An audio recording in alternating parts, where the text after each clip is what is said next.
You know, when engineers design like a massive suspension bridge, they don't just calculate for a typical Tuesday morning commute. Right, yeah.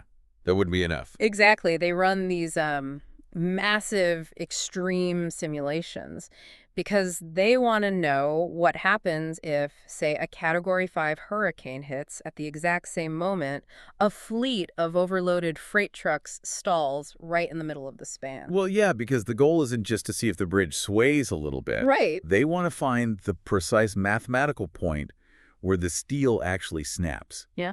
Because, the underlying vulnerabilities of any huge system, they're basically invisible on a sunny day. Yeah, you only see those microscopic cracks when you apply like maximum pressure from multiple angles all at once. Exactly. All simultaneously. And looking through our stack of sources for today's deep dive, and for those of you listening, we're pulling from the mid-July 2026 editions of the Weekly Geopolitical Lens, The Economist, plus just a towering pile of intelligence and global market reports. It's a huge stack this week. It really is. And honestly, that bridge analogy is kind of the only way to make sense of the chaos right now. We are watching a live concurrent stress test of the entire planet. A total stress test. Yeah. I mean, we're tracking literal cruise missile strikes in the Middle East, autonomous drone swarms paralyzing European waters, legal architectures just being weaponized everywhere. And on top of that, an AI boom consuming so much electricity that it's like crashing into the limits of physical reality. Right. It's all happening at once. So our mission today is to figure out the through line connecting all these structural cracks for you. And really, that through line is just the shifting definition of power. How so? Well, the whole architecture of the post-Cold War era, so how we move goods, how we govern, how we allocate resources, it's buckling. And you see it most clearly when you look at how nations are suddenly fighting over physical choke points. Okay, let's just jump straight into those choke points then, because there is this stark, almost jarring contrast in the source material this week regarding how wars are actually being fought. Oh, absolutely. Night and day. Right. So in the Middle East, the U.S.-Iran ceasefire didn't just collapse, it evaporated overnight. We're seeing this massive deployment of very traditional 20th century hard power. Yeah, the U.S. just reinstated a full naval blockade of Iranian vessels in the Strait of Hormuz. And President Trump ordered direct strikes on Iranian nuclear facilities. He did. And, the Iranian retaliation was instantaneous. And very symmetric. They fired cruise missiles at 2 UAE oil tankers. Wow. They targeted installations in Kuwait and Jordan, and they basically just expelled all the international nuclear inspectors. Just kicked them out. Yep. And then the U.S. responded by attacking a tanker bound for Karg Island, which is Iran's primary oil export terminal. See, that reads like a history book from like 1991. Right. You've got billion-dollar warships, ballistic missiles, state-on-state blockades trying to control this narrow strip of water that basically dictates global energy prices. Total industrial-scale warfare. Exactly.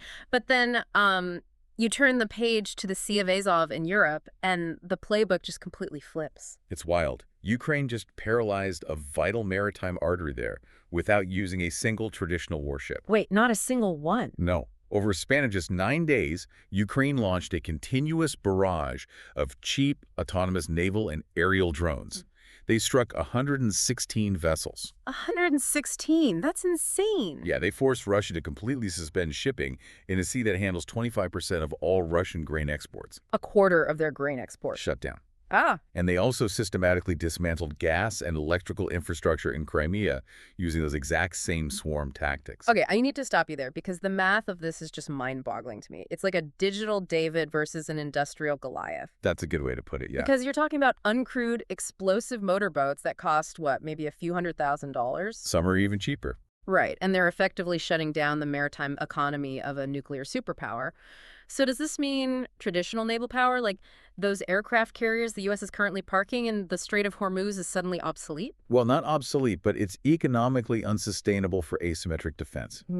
Think about a multi-billion-dollar guided missile destroyer. Okay. It has state-of-the-art radar designed to track supersonic jets and incoming missiles.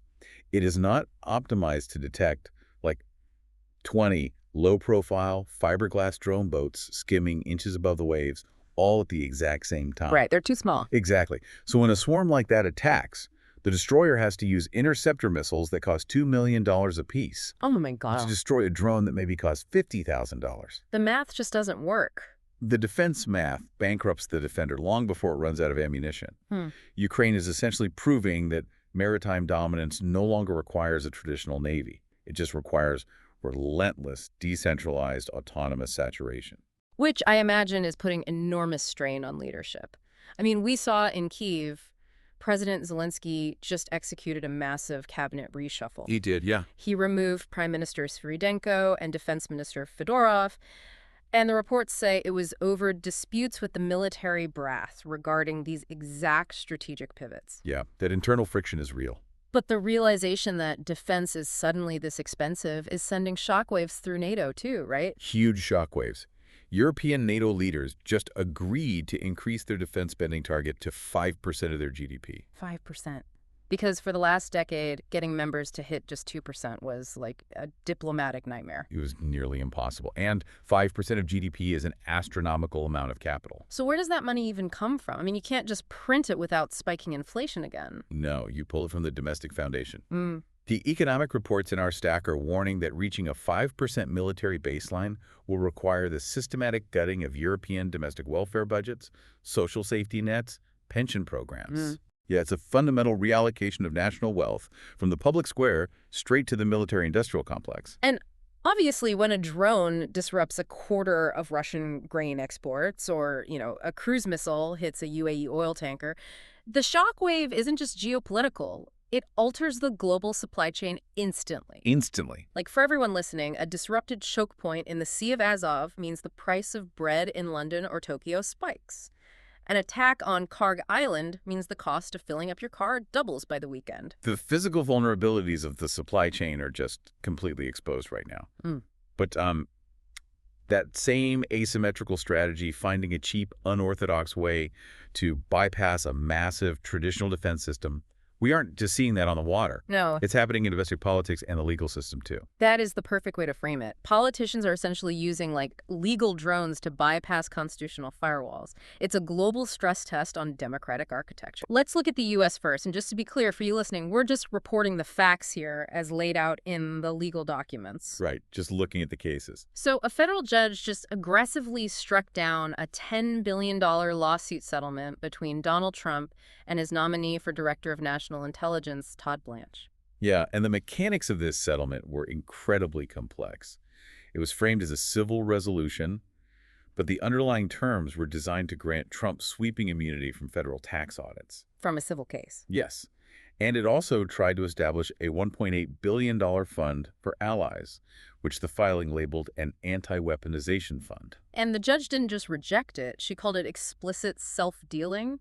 She voided the audit immunity, blocked the $1.8 billion fund entirely, and even recommended disciplinary action for the attorneys who drafted it. It was a very harsh ruling.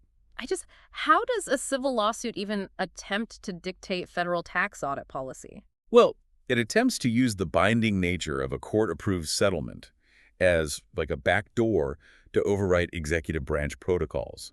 It's a textbook example of stress testing the judiciary. Pushing the boundaries Yeah. to see what breaks. Right. Seeing if a judge will just rubber stamp a political shield.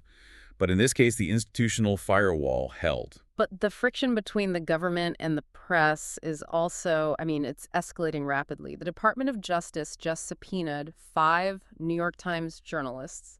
Showed up at their personal residences, actually. Right, and this stems from an expose the Times ran about massive security flaws on a Qatari-donated jet that was intended to serve as a secondary Air Force One. Yeah, specifically, the journalists revealed that highly classified anti-missile defense technology was completely missing from the aircraft. Completely gone. Yep, and the DOJ's argument is that publishing the vulnerabilities of a presidential transport is a critical breach of national security. Well, the journalists argue they're just exposing catastrophic government oversight. And then, on the international stage, U.S. Secretary of State Marco Rubio is overtly attacking the world's highest court.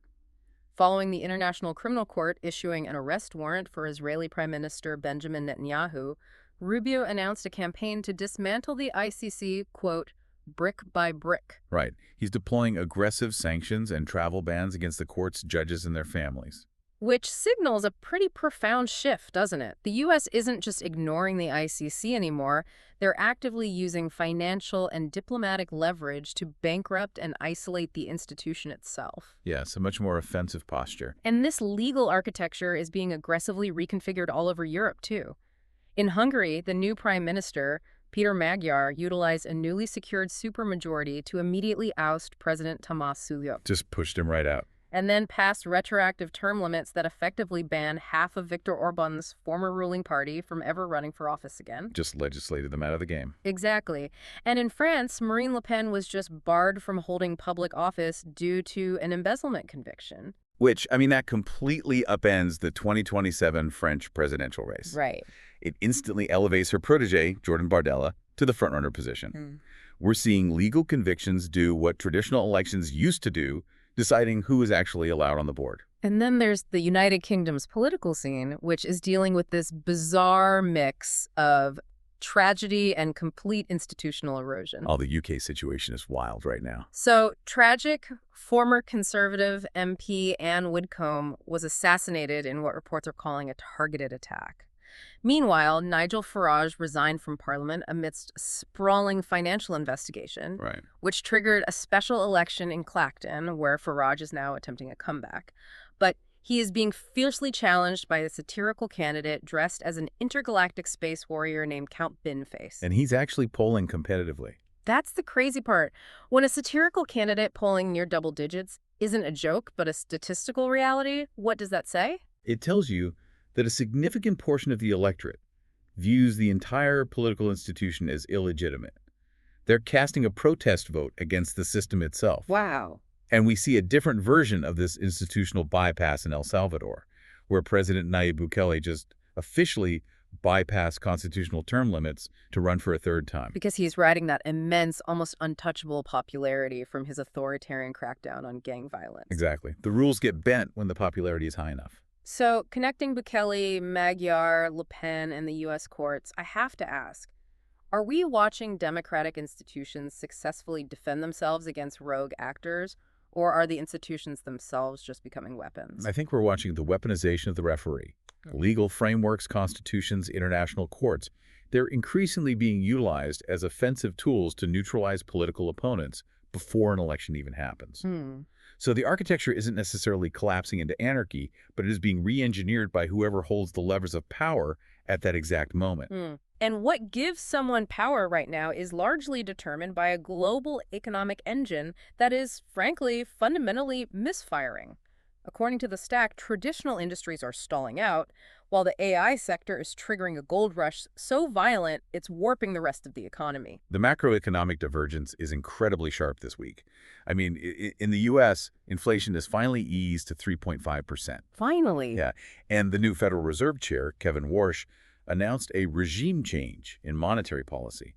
He's signaling a permanent pivot away from the easy money of the 2010s to permanently stabilize prices. And big banks love that. Oh, they do. Massive traditional banks are thriving in this high-rate environment. JP Morgan reported a 41% jump in net income. Wow. But then the picture in China is just grim. Very. Their domestic growth plummeted to 4.3%, which, for their heavily leveraged state-planned economy, is essentially a recession. Yeah, it's really bad news for them. And to compensate for that domestic failure, they're dumping massive amounts of manufactured goods onto the global market. Their car exports just surged past 1 million vehicles in a single quarter. Which exports their domestic economic pain directly to Europe. Yeah. I mean, the CEO of Volkswagen just announced plans to cut 100,000 workers. 100,000. Yeah, because they simply cannot compete with the heavily subsidized flood of Chinese electric vehicles. So that's traditional manufacturing just bleeding out. But if you look at the semiconductor and AI hardware markets, it's practically raining money. Oh, it's exploding. SK Hynix just raised $26.5 billion in a NASDAQ IPO. TSMC, the company that actually manufactures the chips powering these AI models, saw their net profits jump 77%. It's just staggering growth. And SoftBank's CEO, Masayoshi Son, is publicly laughing off fears of an AI bubble. He's projecting that annual spending on AI infrastructure will hit $5 trillion by 2040. $5 trillion annually. And he claims the only way to power it all is by commercializing nuclear fusion. Well, when an industry scales that aggressively, It generates massive friction. We're seeing it in intellectual property right now. Hmm. Apple is currently suing OpenAI, alleging the theft of highly guarded trade secrets related to a new portable AI hardware speaker. Right. But honestly, the real friction isn't legal. It's structural risk. Right, because Demis Hassabis, the head of Google DeepMind, is practically begging governments to create a FinRA-style regulatory body for advanced AI. Yeah, and for context, FinRA, the Financial Industry Regulatory Authority, is the independent watchdog that audits Wall Street brokers. Right, to ensure one reckless firm doesn't trigger a cascading collapse of the global financial system. Exactly.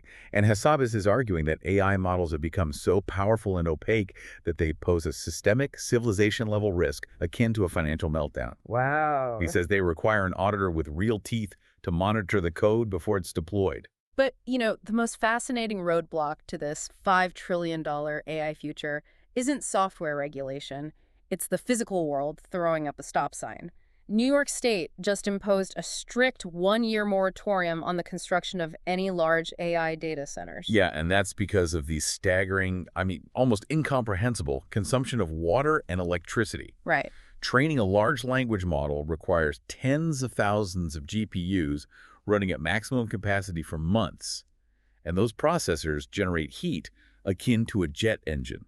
And to cool them, these facilities use evaporative cooling systems. They are evaporating millions of gallons of pristine, potable drinking water every single day just to keep the servers from melting. Every single day. Mhm. And meanwhile, they're drawing hundreds of megawatts from the local electrical grid. To put that in perspective for you, dropping a hyperscale AI data center into a mid-sized town is the equivalent of plugging an industrial welding machine into a standard residential wall socket. It just shorts out. It doesn't just fail to work, it threatens to blow the transformer for the entire neighborhood. So if New York is already banning them, isn't this AI engine going to run out of gas before it even reaches its destination? It's like a gold rush, Yeah. where we are suddenly running out of both shovels and river water. That's a great analogy. You can write infinite lines of software, but you cannot summon infinite electricity out of a finite, aging power grid. Exactly the problem. The tech sector assumed the physical world would seamlessly scale to meet its digital ambitions. Instead, abstract technology is colliding violently with tangible, finite resources. Which brings us to the ultimate physical constraint. While the geopolitical chess pieces are moving in the Strait of Hormuz and the AI billionaires are chasing nuclear fusion, the actual biological planet we live on is flashing critical warning signs. Flashing bright red. But before we get to the mass casualty events, the source material included two incredibly bizarre stories that I think perfectly captured the absurdity of human psychology under all this pressure. Oh yes, the Ryanair flight and the peanut butter. Yes. Okay, so over Greece, a piece of engine debris shattered a cabin window on a commercial Ryanair flight. Terrifying. The sudden decompression partially sucked a 61-year-old man out of the plane at altitude. His wife and fellow passengers literally had to grab his legs and drag him back inside the fuselage, holding on to him until the pilots made a terrifying emergency landing. Just incredible survival instinct. But simultaneously, in the Netherlands, a prominent court spent its time issuing a solemn, binding legal ruling to protect a public artwork made entirely out of peanut butter. Peanut butter. Yes, permanently rejecting a local council's demands to scrape it off the wall. It sounds totally absurd, but it highlights how humans react to systemic stress. We band together to pull a stranger back through a shattered window, and we cling to mundane bureaucratic arguments over peanut butter art because it gives us a false sense of control while the larger world spirals out of our grasp. Because the larger world is quite literally burning. Literally. Europe is baking under sustained heat waves pushing past 40 degrees Celsius. We're tracking fast-moving, turbocharged wildfires that killed 12 people in Badar, Spain, and incinerated 800 hectares of the historic Fontainebleau forest in France. Yeah, the climate extremes are accelerating. And in South America, the death toll from the catastrophic sequence of earthquakes in Venezuela has now crossed 5,000 people. Whole cities have just been flattened. And alongside the geological and climatic extremes, our public health infrastructure is fracturing. Oxford University just initiated emergency human trials in the Democratic Republic of Congo for a vaccine targeting a highly lethal novel strain of Ebola. And a new strain. Yes, the outbreak has already claimed nearly 800 lives, with thousands more infected in regions where medical infrastructure is virtually non-existent. But, the public health failures aren't isolated to developing nations. In the United States, an outbreak of a severe intestinal parasite called cyclosporiasis, which is linked to contaminated lettuce supplies or Taco Bell distribution chains, has rapidly infected over 4,000 people across 34 states. Yeah, and what makes the U.S. outbreak critical isn't just the pathogen itself, it's the administrative blind spot. Exactly. Tracking and containing this outbreak was heavily delayed because recent CDC funding cuts under the Trump administration removed cyclosporiasis from the mandatory reporting list. Right. So local hospitals weren't required to alert federal authorities when cases spiked, allowing the parasite to just spread across state lines completely undetected for weeks. It perfectly illustrates how bureaucratic deregulation decisions made on paper to cut costs or limit federal oversight can instantly cripple a nation's biological defense system when physical reality intervenes.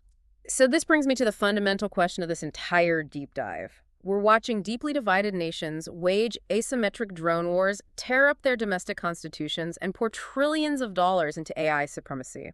Are we so distracted playing three-dimensional geopolitical and technological chess that we are completely ignoring the fact that the board itself is collapsing? It really feels like it. Can a world this fractured actually coordinate to stop a new Ebola strain or a collapsing climate? Historically, systemic transnational threats require robust, high-trust international institutions and immense cooperative capital. Which we don't have. Right. As we've seen across the stack today, those exact institutions, from the ICC to domestic health agencies to maritime trade norms, are precisely what global leaders are actively dismantling. The geopolitical system is currently optimized exclusively for zero-sum competition at the exact moment. Biological and environmental reality requires maximum cooperation. So to pull all these threads together for you listening, the global stress test reveals a world where a $50,000 drone can paralyze a nuclear navy. A world where legal frameworks are no longer referees, but offensive weapons used to clear political battlefields. And a world where the limitless ambition of artificial intelligence has suddenly slammed into the hard, physical reality of municipal water supplies and aging power grids. The transition from the old industrial order to whatever comes next is proving to be incredibly volatile and incredibly expensive. Which leaves you with a final thought to mull over once this deep dive ends. Building on that New York State AI data center ban and those deadly European heat waves, what happens when the insatiable exponential energy demands of our future technology directly clash with a rapidly warming, resource-strained planet? That's the big question. If the grid cannot support both, are we fast approaching a moment where humanity will be forced to make a binary choice between artificial intelligence supremacy and basic ecological survival? It is the ultimate bottleneck. The software is ready for the future, but the hardware of the planet is not. And as we said at the top, a bridge doesn't usually fail because of one heavy truck. It fails when the wind, the weight, and the structural fatigue all peak at the exact same millisecond. The structural integrity of this global system is bending. The question is, what happens when it breaks? Thank you for taking this deep dive with us. We'll be back to explore the next stack of sources soon. Imagine you're traveling. Let's say you're standing in a cafe in Berlin, right? Yep. Or maybe a market in Mumbai or some boutique in Sao Paulo. You reach into your wallet, you pull out your Visa card to buy a coffee, you tap it on the terminal, and bam, the screen just flashes red. Decline. Yeah, declined. You try another card, also declined. And it's not because your bank account is empty, Right, and it's not the local Wi-Fi either. Exactly. It's not the Wi-Fi. Your card is declining because literally overnight, the country you are standing in has completely, mathematically, and permanently severed its digital plumbing from the United States financial system.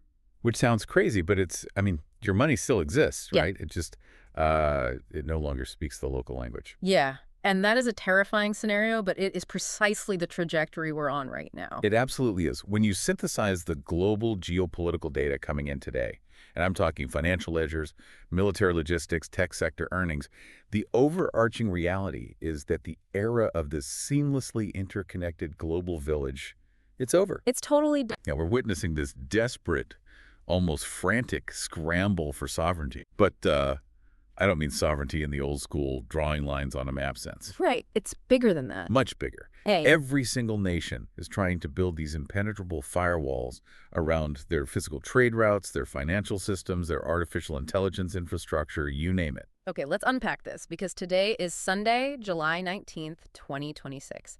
And the stack of material we are diving into today is going to fundamentally rewire how you look at the morning news. For sure. We are pulling insights from the Weekly Geopolitical Lens, right?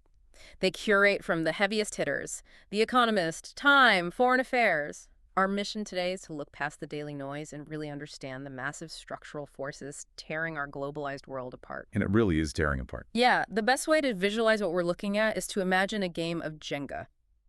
You know how it works. For decades, every country has been pulling blocks from the exact same massive, interconnected tower of global trade. We've all been playing on the same tower. Right. But right now, halfway through the game, everyone has just decided to stop. They're taking the blocks they've already pulled out, walking to their own corners of the room, and trying to build their own separate tiny towers. Which is, I mean, the fundamental problem with taking your blocks to the corner is that those tiny towers are incredibly unstable. Yeah, they fall over. Exactly. Yeah. But the fear of relying on the main tower has become so acute that nations are willingly absorbing that instability. Interconnectedness is no longer viewed as this mutual benefit. It's viewed as a fatal vulnerability. Because if you rely on someone else, they have leverage over you. Precisely. If a nation relies on a foreign payment system, or a foreign trade route, or foreign microchips, they're essentially handing a kill switch to a foreign adversary. And no leader on Earth is willing to leave those levers in someone else's hands anymore. Which brings us to a literal physical choke point where this dynamic is playing out right in front of us. The Strait of Hormuz. Well, yeah, the ultimate bottleneck. Right. For decades, this narrow stretch of water has been the needle through which the world's energy supply has had to thread. And today, it is effectively a war zone. I mean, the preliminary peace deal, that highly publicized memorandum of understanding signed between the U.S. and Iran. It completely collapsed in less than a month. Less than a month? How does that even happen? Well, the mechanics of why that deal collapsed are honestly a masterclass in why international agreements are failing globally right now. This wasn't necessarily some massive premeditated betrayal by either side. No. No, it was actually a semantic failure. It all revolved around a vaguely worded clause about safe passage.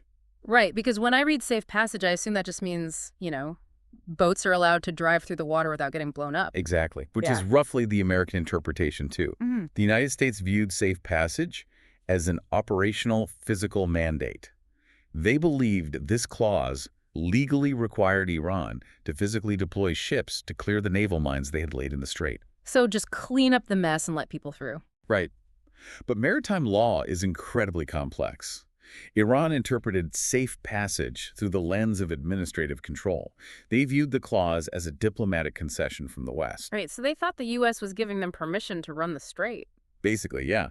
They thought it granted Tehran the regulatory oversight to govern those shipping lanes, essentially giving them the right to dictate who gets to pass safely and who doesn't. Wow, so two wildly different interpretations of two little words, and suddenly we are back to tit-for-tat military strikes. Instantly. You've got Iranian attacks on U.S. facilities in Bahrain, you've got U.S. bombardments in southern Iran. But the immediate shockwave here isn't just military, right? It's logistical. The logistics are a nightmare. Yeah, because the primary shipping lanes are full of naval mines. So the U.S. tried to encourage commercial tankers to bypass Iranian waters by taking a southern route through Oman. Which Iran immediately viewed as a threat to its territorial sovereignty, so they declared the Omani route closed. And when a sovereign state declares a waterway closed, what happens to the insurance? Insurance companies instantly revoke coverage for commercial vessels. You simply cannot sail a $100 million tanker without maritime insurance. It's illegal and financial suicide. So the ships just stopped. They stopped dead. Commercial transit through the strait didn't just slow down, it fell off a cliff. We went from seeing 36 vessels a day to just 11 per day in the span of a single week. That is massive. And obviously the market reaction was violent. Brent crude oil spiked, 17% in a day, hitting $85 a barrel? Yeah, but here's where you have to look deeper. Because a 17% spike in crude oil, while painful at the pump for you and me, is actually not the real crisis. Right. The sources make a really big deal out of this. The five-alarm fire here is refined fuels. Yes. This is a crucial mechanical distinction that totally gets lost in the daily headlines. Crude oil is just the raw, unrefined sludge pulled from the ground. You cannot put crude oil into a Boeing 777 or an Amazon delivery truck. No, obviously not. It has to be refined. Hmm. Now, if you are just moving raw crude oil, you can pump it through a pipeline. And indeed, Gulf countries are scrambling to build these overland pipelines right now to bypass the Strait of Hormuz. Wait, so if they can just build pipelines to move the oil, why is the strait being closed such a global catastrophe? I mean, why not just pump it all on land? Because pipelines are overwhelmingly designed for crude, not refined products. When you refine crude oil, you break it down in a distillation column into diesel, jet fuel, and gasoline. Okay. You can't just shove jet fuel through a massive, dirty crude pipeline. It'll get contaminated. Refined products require highly specialized transportation, specifically maritime tankers with advanced epoxy-lined cargo tanks. Oh, to keep the fuel totally pure. Exactly. Those specialized tankers absolutely have to go on the water, and those tankers are currently trapped behind the blockade in Hormuz. Man. And to make matters worse, this logistical nightmare in the Middle East is slamming headfirst into a kinetic war in Eastern Europe. A massive convergence of crises. Yeah. At the exact same time that the Middle East is struggling to export refined fuels, Ukrainian drone strikes have systematically crippled Russia's oil refining capacity. And remember, Russia is a massive energy producer. But pulling oil out of the Siberian permafrost doesn't help anyone if your refineries are burning. Right. Their capacity to refine their own crude has been so damaged that Moscow has actually had to ban diesel exports, just to prevent their own domestic economy from collapsing. So you have a dual front squeeze on the global supply of what they call middle distillates, so diesel and jet fuel. It's being choked off by a geopolitical blockade in the Gulf and physically destroyed by drone warfare in Russia. And if you run a global logistics company or an airline, or even if you just rely on diesel trucks to deliver groceries to your local supermarket, this is the hidden bottleneck that is going to drive your costs through the roof. So if you're sitting in the Pentagon looking at this, your options are pretty terrible. The U.S. has launched over 300 targeted strikes in the region, but they aren't changing Iran's behavior. Not at all. Iran's mobile missile launchers are buried deep inland. They can strike a tanker from 1,000 kilometers away. And if the U.S. escalates to hitting core Iranian infrastructure, they risk a massive regional war. Plus, deploying American ground troops is a political non-starter. Exactly. So the U.S. strategy pivots. If they can't sail through the water safely, they have to find a workaround on land. And that brings us to Iraq. Iraq is currently walking an impossible tightrope. They have a new prime minister, Ali al-Zaidi. And he is a really fascinating figure because he isn't a traditional politician. He's not an Islamist cleric. He's a businessman. Yeah, and it's incredibly telling that he chose Washington for his first official foreign trip, right? Absolutely. He effectively owes his seat to the United States. Washington used the threat of severe economic sanctions to veto the return of the former Prime Minister, Nouri al-Maliki, who is fiercely aligned with Iran. So the U.S. puts their guy in, and they're looking at al-Zaidi as this golden opportunity. American energy companies are just swooping into Baghdad, negotiating massive deals. Huge deal. We're talking pipelines, a new liquefied natural gas terminal on Iraq's southern coast. They're literally trying to pour concrete and lay steel to bypass Iranian geography. And to secure all this foreign investment, al-Zaidi has launched this massive anti-corruption drive. He's arresting 50 officials, including a deputy oil minister who was allegedly helping Iran smuggle sanctioned oil. So on paper, if you're just reading the surface-level news, it looks like a massive victory for American influence, right? On paper, yes. But when you look at the physical reality on the ground, a completely different picture emerges. The anti-corruption drive is largely viewed by domestic analysts as purely theatrical. Like it's just for show. Yeah. It targets mid-level players while completely protecting the entrenched power brokers behind the scenes.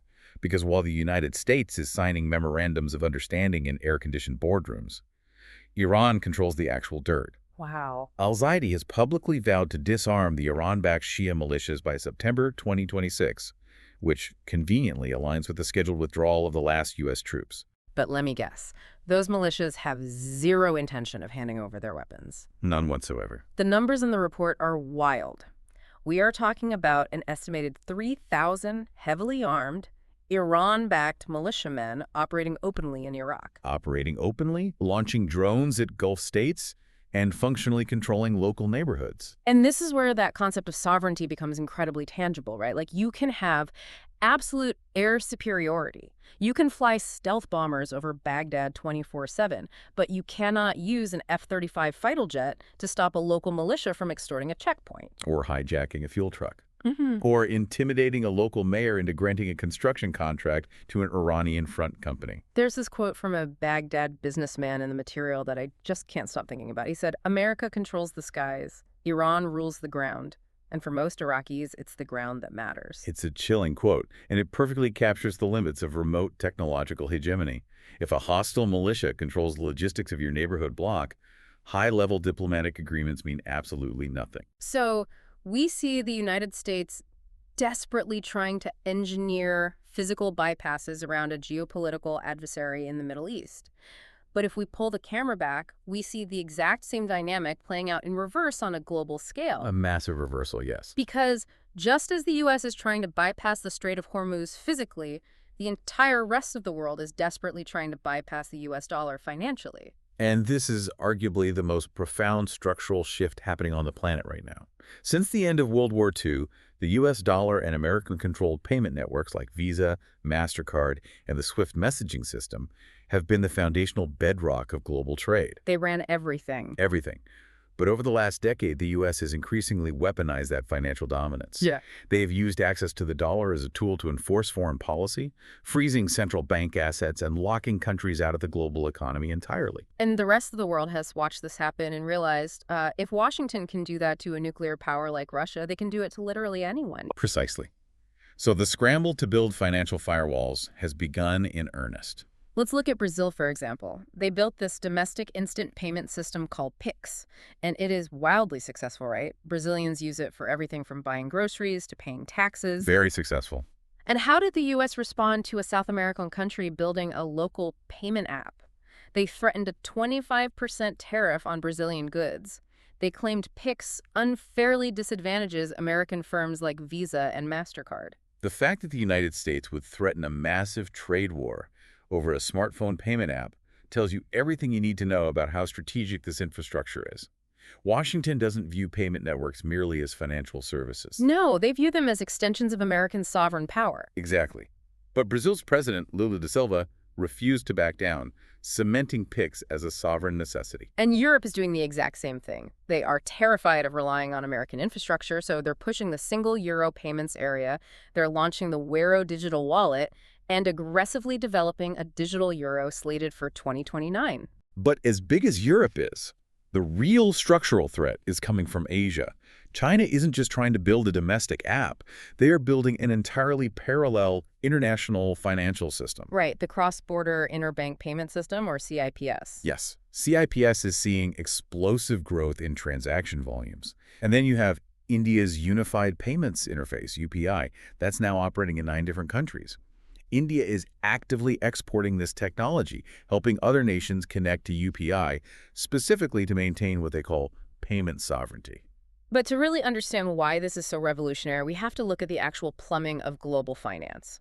Let's talk about SWIFT, because when people hear about SWIFT, they often think it's like a giant bank that physically moves money. That's a huge misconception. It isn't a bank at all. SWIFT is essentially just a highly secure messaging app for banks. Okay, so wait, break that down for me. If I wire $1,000 from my bank in New York to a supplier in Beijing, what is physically happening in the system? What's happening relies on a system called correspondent banking. Your bank in New York holds an account with a major international clearing bank, say JP Morgan. The supplier's bank in Beijing also holds an account with a major international bank. Okay, so they both have parent banks. Right. When you hit send on that wire, SWIFT simply sends a standardized, encrypted text message. It tells the New York bank to debit your account, and it tells the Beijing bank to credit the supplier's account. So the message just tells them to update their ledgers. Exactly. The actual money, the underlying value, is settled through vast pools of U.S. dollars held in accounts called nostro and vostro accounts at these major clearinghouses. So because the settlement happens in dollars through American correspondent banks, the U.S. Treasury has total visibility into the transaction. Total visibility. Yeah. And the power to block it. Wow. But what China is building with CIPS and what India is facilitating with UPI, that bypasses that messaging system and that settlement currency entirely, right? Completely bypasses it. They are linking their central banks directly, using bilateral currency swaps. If Brazil buys manufactured goods from China today, they don't have to convert Brazilian reals into US dollars, send a SWIFT message through New York, and then convert those dollars into Chinese yuan. They just cut out the middleman. They can settle the trade directly in yuan through CIPS. The transaction never touches an American ledger. It's like traveling abroad, and instead of taking a globally accepted credit card, every single border you cross requires you to download a highly specific, localized transit app just to buy a bottle of water. If we connect this to the bigger picture, well, that might grant those nations sovereignty. The friction it creates is a nightmare for global efficiency. Right. The Financial Stability Board is warning that this fragmentation threatens the entire G20 goal of faster, cheaper cross-border payments. A recent macroeconomic study from the sources estimates that this financial splintering could reduce global GDP by 2.6% by the year 2030. A 2.6% contraction in global wealth, just because we can't agree on how to route the digital ones and zeros. It's a massive self-inflicted wound to the global economy. And if you look at the corporate filings for Visa and MasterCard, they are terrified. Both companies now explicitly list government support for local payment systems as a primary business risk. Their entire business model relies on skimming a tiny percentage off of a massive, unified global network. And now they are desperately trying to adapt. Visa is sinking €500 million into European infrastructure, and they're even partnering with UnionPay in China. MasterCard is dumping €250 million into localized data centers in France, trying to brand itself as a quote-unquote European network. Just to stay relevant. Just to survive the splintering. But beyond the corporate profits, the real casualty here is transparency. Because if transactions aren't passing through New York, the U.S. can't see them. Precisely. The U.S.-led financial system, for all its flaws, provided incredible visibility into illicit finance, terrorism funding, and nuclear proliferation networks. Oh, wow. I didn't even think about that. Yeah. If Russia, China, India, and the global south are all trading on disparate, closed-loop, encrypted domestic networks, enforcing international sanctions becomes a mathematical impossibility. The era of financial transparency that defined the post-Cold War world is just going dark. Okay, so we've established that nations are walling off their physical trade routes and they are walling off their financial ledgers. But as incredibly difficult as it is to build your own payment network, it is child's play compared to the new geopolitical obsession, sovereign AI.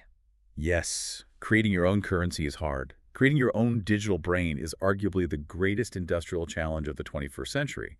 And the underlying logic is exactly the same, the absolute terror of dependency. The panic really started when the U.S. implemented export restrictions on advanced AI models and the microchips that run them, right? Trying to curb Chinese technological advancement. That was the catalyst.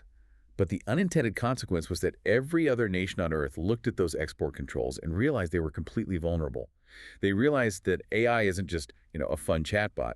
Right, it's the infrastructure. It is going to be the foundational operating system of the entire future economy. It will run their power grids, their logistics, their healthcare systems, and their financial markets. And if your entire national infrastructure relies on AI models hosted on servers in California, you have essentially handed Washington a digital kill switch. Exactly. If a nation has a diplomatic dispute with the U.S., and the U.S. decides to revoke their API access to those models, their entire domestic economy grinds to a halt. So the mandate has come down from Paris to Riyadh to New Delhi. We must build sovereign AI. But when you actually look at the mechanics of what it takes to build this, the illusion just shatters. The concept of a truly independent, sovereign AI for anyone other than the US and China is basically a pipe dream, isn't it? It is entirely impossible for most nations because of what engineers call the AI stack.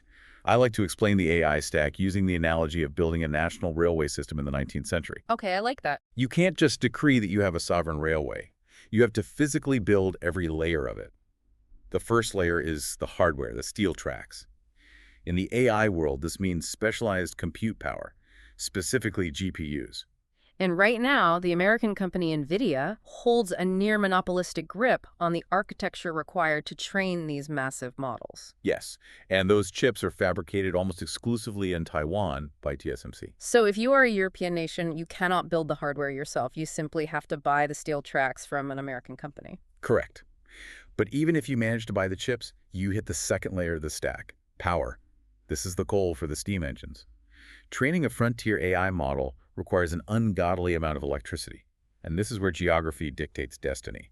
Right, because you look at the Gulf states like Saudi Arabia, the UAE, and they are leaning hard into a state-as-builder approach. They have vast fossil fuel reserves and massive sovereign wealth funds. They do. They're planning to spend over $100 billion to buy hundreds of thousands of top-tier NVIDIA chips. And more importantly, they actually have the power grids to turn them on. But then you look at Europe, which is aggressively pushing for tech sovereignty, and they just hit a physical wall. A massive wall. European power grids are highly congested. The regulatory wait times to build new energy infrastructure are incredibly long, and electricity costs are exorbitant compared to the Middle East or the US. So you can buy all the servers you want, but if your green energy regulations prevent you from powering them, your sovereign AI is literally just a warehouse full of very expensive paperweights. That's exactly what it is. And even if you have the chips and the power, you still need the software and the talent, the conductors, to run the trains, so to speak. Governments are finding out that they simply cannot compete with the compensation packages offered by American tech giants. Right, you can't hire the world's best machine learning engineers on a standard civil servant salary. No, you can't. Yeah. The financial bottleneck overall is staggering. The projections from the deep dive suggest that to build out the necessary global AI infrastructure outside of the US and China by 2030, it will require over $2 trillion in capital investment. $2 trillion. But the available funding outside of those two superpowers is only projected to reach about $800 billion. So that is a $1.2 trillion shortfall. And this is where big tech executes a brilliant pivot. Since these nations can't afford to build it themselves, companies like Microsoft, Amazon, and Alphabet are stepping in with a new product, which they are calling sovereignty as a service. Which sounds like a complete oxymoron, but it is a highly effective sales pitch. These American tech giants are spending over $1 trillion internationally, going to foreign governments and saying, hey, you don't need to build this from scratch. We will build a state-of-the-art data center physically inside your borders. We guarantee that your citizens' data will never leave your sovereign territory. And we will give you administrative control. Right. But if we apply just a tiny bit of critical thinking to this, is that actually sovereignty? If France has a data center in Paris, but the entire facility runs on proprietary American hyperscaler software and relies on American hardware updates, they are still fundamentally tethered to the U.S. Exactly. It is a mitigated dependency, not true independence. If the U.S. government were to issue an emergency national security directive, legally compelling those American companies to push a malicious update or revoke licensing to those foreign servers, the geographic location doesn't matter. the fact that the building is physically located in Paris wouldn't matter at all. The software layer would still override the geographic layer. But for these nations, total independence is mathematically impossible, and doing nothing means falling behind technologically forever. So they accept the compromise. Sovereignty as a service. Okay, so we see Europe and the Gulf trying to protect themselves from outside AI dominance. But when we look at China, we see the concept of AI firewalls applied in a completely different, almost dystopian way. Very different. China is using AI regulations not just to block foreign software, but to protect the state from internal demographic collapse. We are talking about social sovereignty.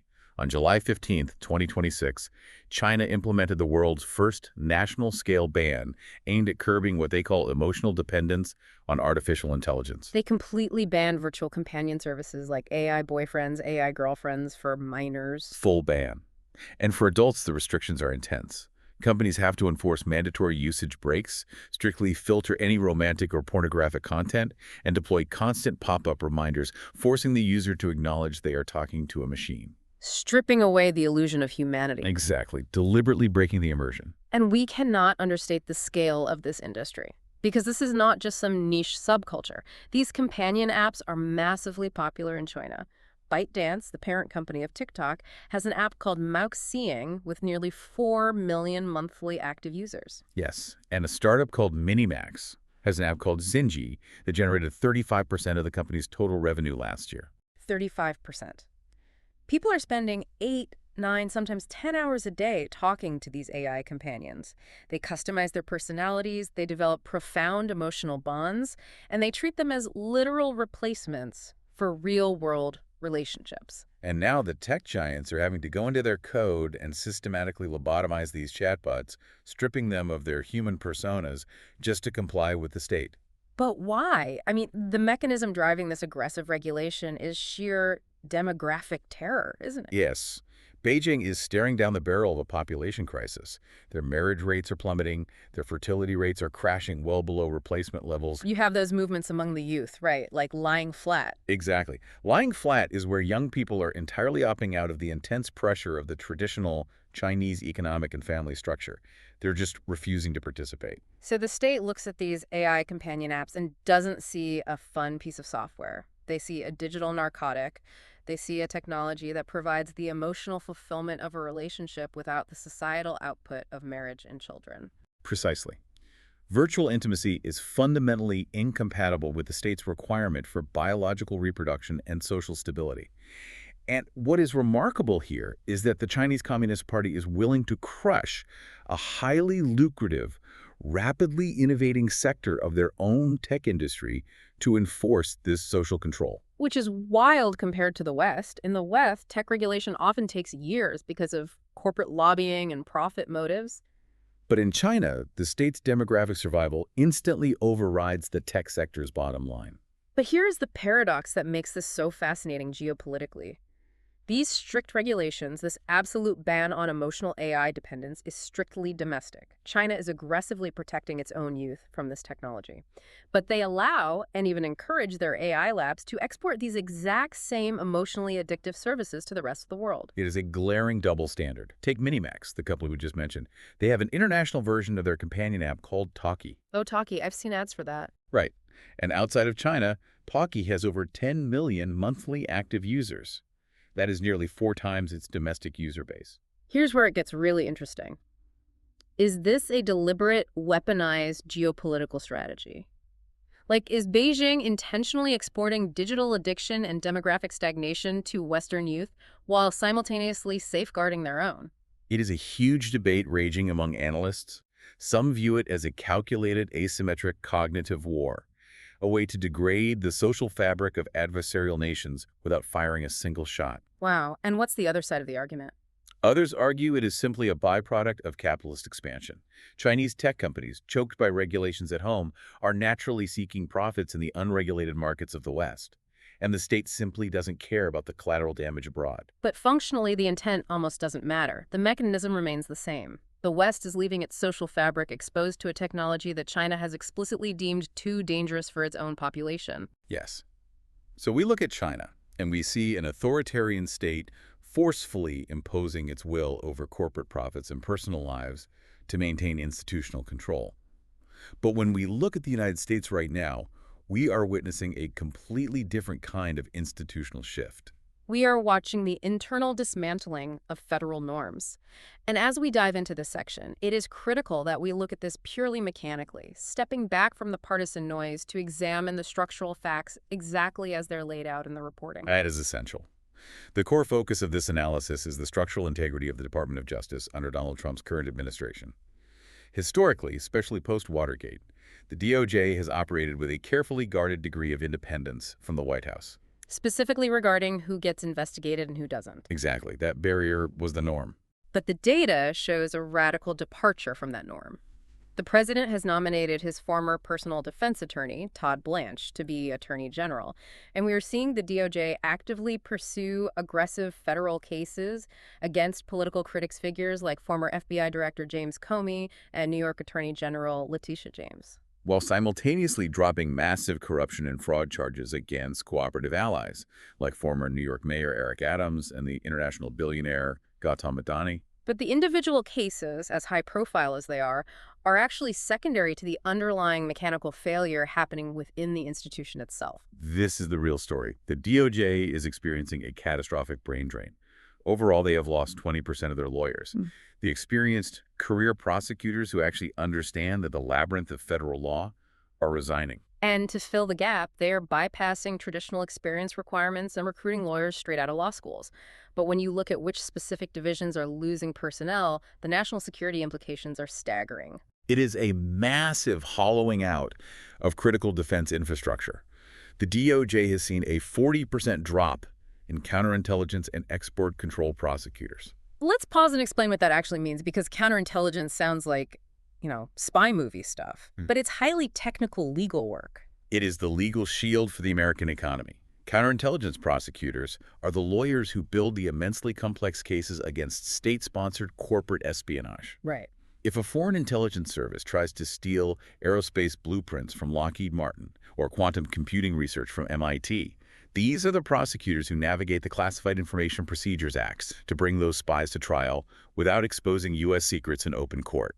And that takes a long time to learn how to do. It takes a decade to learn how to do that effectively.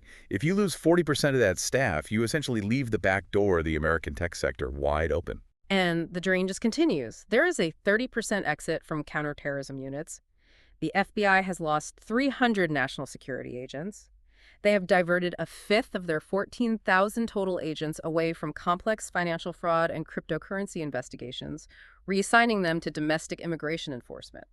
The immense investigative machinery of the federal government is being radically reallocated to serve very specific, politically mandated priorities. And we are seeing the immediate consequences of that reallocation in real time. For instance, the DOJ has entirely dismantled the unit responsible for monitoring election-related crimes, and they canceled all mandatory agent training for election security. This is happening right now, nearly months before the November 2026 midterm elections. But when you fundamentally alter the nature of an institution like the DOJ, you eventually run into the immovable object of the judicial branch, right? And the federal courts are pushing back hard. Very hard. Yeah. Because the legal mechanics of the federal system require a specific burden of proof that politically motivated directives often fail to meet. A prime example from the sources is what the administration called Operation Midway Blitz. Right. This was a directive ordering prosecutors to aggressively charge protesters in Chicago. The administration wanted massive, sweeping federal charges. But you can't just arrest a crowd of 500 people and convict them in a federal court without establishing individual men's criminal intent and proving federal jurisdiction for every single person. Exactly. And because the DOJ is relying on these inexperienced prosecutors rushing to fulfill political quotas, these hurriedly assembled cases are just collapsing upon judicial scrutiny. Collapsing entirely. The acquittal rate for these protest cases is currently sitting at over 75%. 75%. To put that into perspective, the standard acquittal rate for federal prosecutors is historically around 12%. That is a massive discrepancy. Furthermore, the mass detention policies regarding immigration have triggered a 20-fold spike in habeas corpus petitions. For those who aren't lawyers, habeas corpus is the fundamental constitutional right to demand the government prove it has a legal reason to hold you in a cell. Because the system is so overwhelmed and stripped of experienced personnel, there are hundreds of instances where the DOJ simply cannot produce the required paperwork to comply with court orders. Federal judges are openly accusing DOJ lawyers of prosecutorial misconduct. The reports document nearly 100 instances of inaccurate information being submitted in just 14 months. The result is multiple contempt of court sanctions against the government.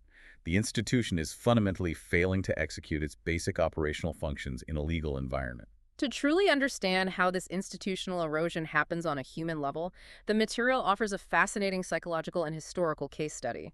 Senator Lindsey Graham, who passed away recently on July 11, 2026. His political trajectory serves as the perfect microcosm for the broader institutional shift within the American government over the last decade. Because he started his career as a fierce internationalist, he worked across the aisle with Democrats on climate change and immigration reform. He voted to confirm liberal Supreme Court justices. And in 2015, he was perhaps Donald Trump's most ferocious and vocal Republican critic. He famously called him a race-baiting, xenophobic, religious bigot who would destroy the conservative movement. And yet, the moment Trump won the presidency, Graham underwent one of the most abrupt political conversions in modern history. He became one of the president's most sycophantic defenders. This raises an important question. Why? The analysis dives into why he did this. And it wasn't necessarily just blind loyalty. It was a deeply rationalized compromise based on the concept of access. Graham fundamentally believed that proximity to power was the only way to wield influence. Yes. Privately, he justified his public subservience by arguing that he was acting as a vital restraining influence on a volatile president.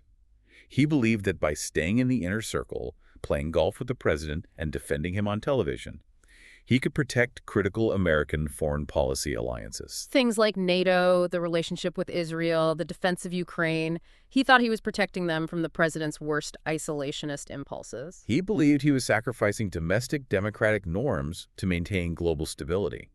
But the cost of that access grew exponentially. It did. It culminated in Graham, the former institutionalist, actively enabling election denialism in 2020 and weaponizing his committee powers to target anti-Trump Republicans. It raises a profound point about the mechanics of institutional decay. Graham thought he was playing a brilliant, long-term strategic game for the global good.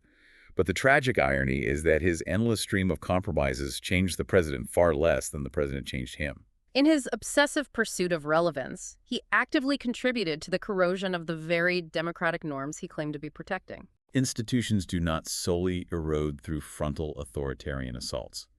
They erode from the inside out through the thousands of rationalized, silent compromises made by the people sworn to protect them. And that erosion of American institutional focus leads us directly into the final and definitely the most volatile section of our deep dive.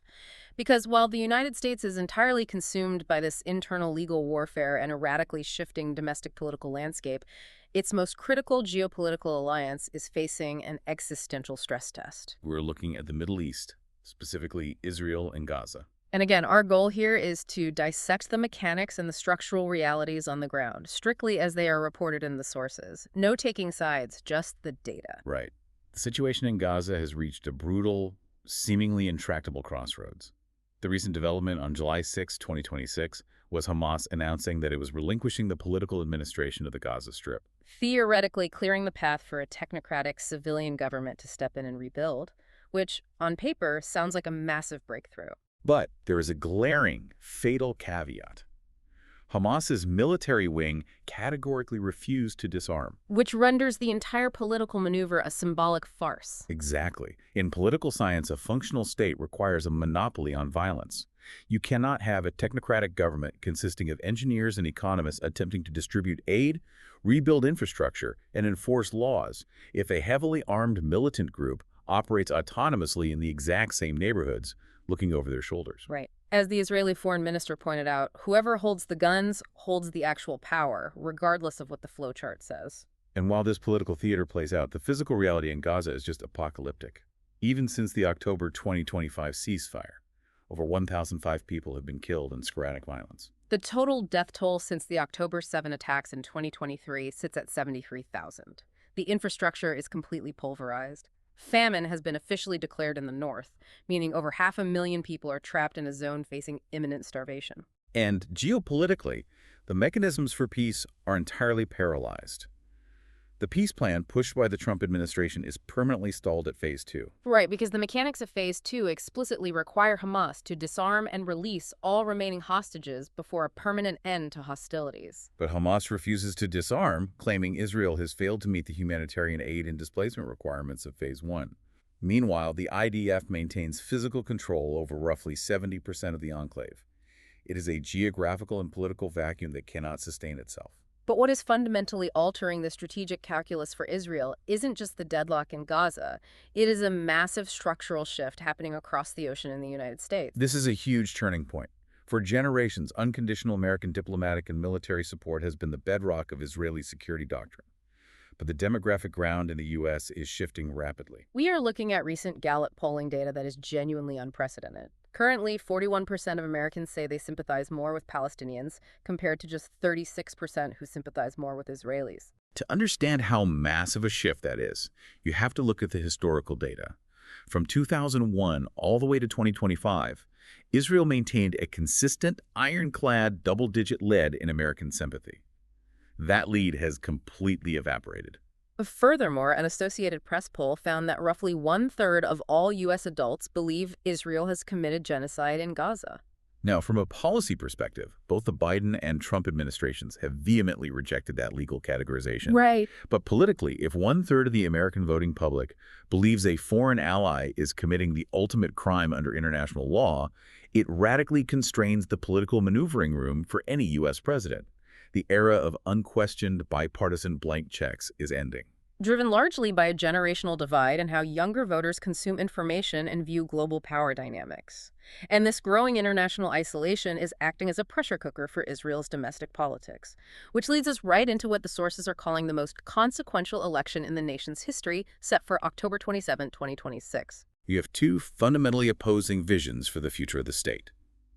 Prime Minister Benjamin Netanyahu is campaigning on a hardline, security absolutist stance. His argument is essentially that Israel lives in a permanently hostile neighborhood, international opinion is irrelevant, and the only path to survival is maintaining perpetual, overwhelming military control over Gaza, southern Lebanon, and the Syrian border. But the opposition, heavily driven by figures like former IDF Chief of Staff Gadi Eisenkot and his centrist party, is arguing that this strategy is destroying the country from the inside out.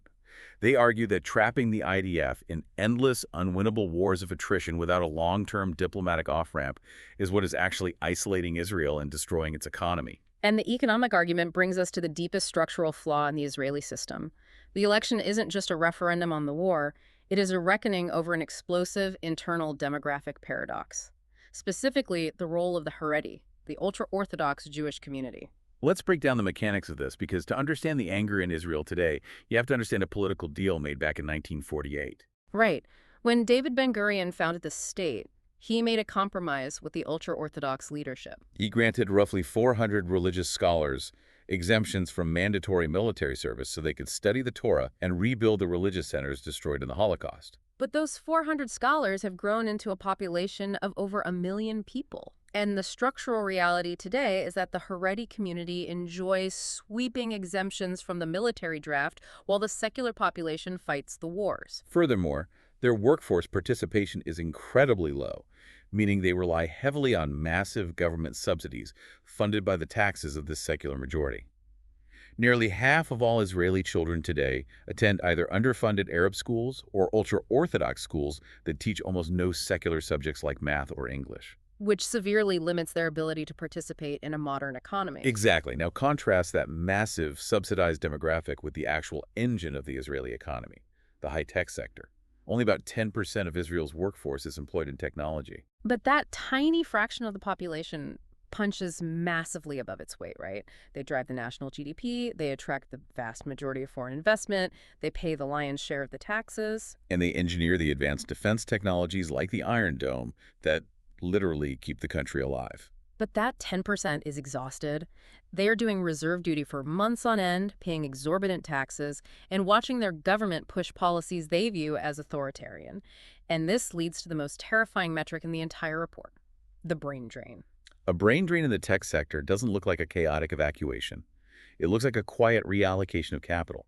It looks like an Israeli founder launching a new AI startup, but instead of incorporating in Tel Aviv, they incorporate in Delaware. Instead of hiring engineers in Haifa, they hire in London or Silicon Valley.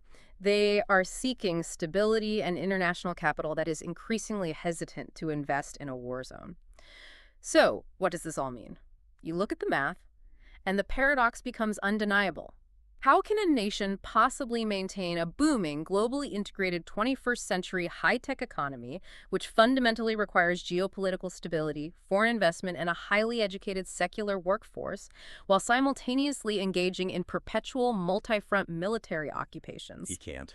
While subsidizing a rapidly expanding demographic that refuses to participate in that economy, and facing unprecedented isolation from its primary superpower ally, the structural math simply doesn't balance. It cannot balance indefinitely.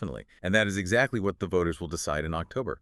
Is Israel willing to fundamentally restructure its domestic social contract and its foreign policy vision, or will it accept the economic decay that comes with perpetual, isolated security management? When you take a step back and synthesize everything we have covered today, a very stark, unified picture of our world emerges. The through line is undeniable.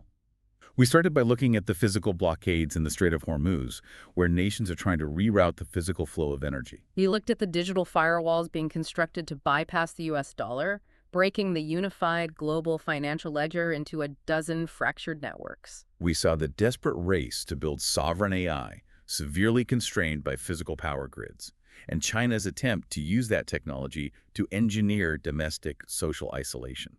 We examined the slow internal hollowing out of American judicial institutions.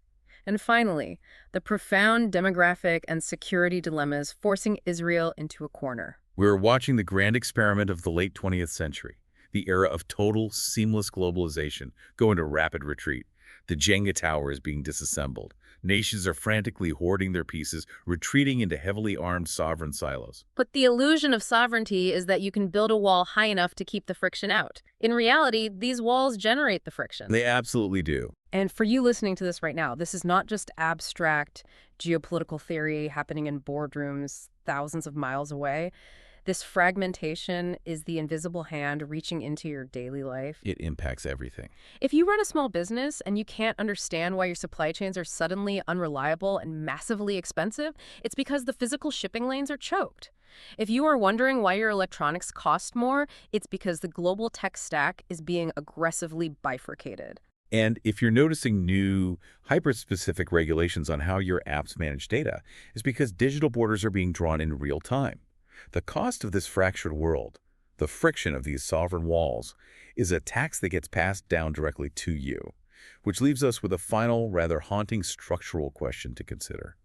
The entire driving force behind this fragmentation is the pursuit of independence and security. But if every nation successfully builds its own impenetrable sovereign walls, its own isolated internet, its own localized payment network, its own proprietary AI infrastructure, what happens when the world inevitably faces a crisis that physically ignores those borders? Like what? What happens when we face the next localized pandemic or a catastrophic climate event or a massive orbital debris cascade, and the global mechanisms required to coordinate a unified response have been deliberately dismantled? In our desperate race to become independent, are we simply engineering our own collective isolation? That is the defining question of the next decade. We will keep tracking these massive structural shifts, breaking down the mechanisms, and bringing you the deep dives you need to make sense of the noise. Keep questioning the systems around you, always look past the surface of the headlines, and remember that every single block pulled from that global tower changes the balance of everything else. We'll talk to you next time.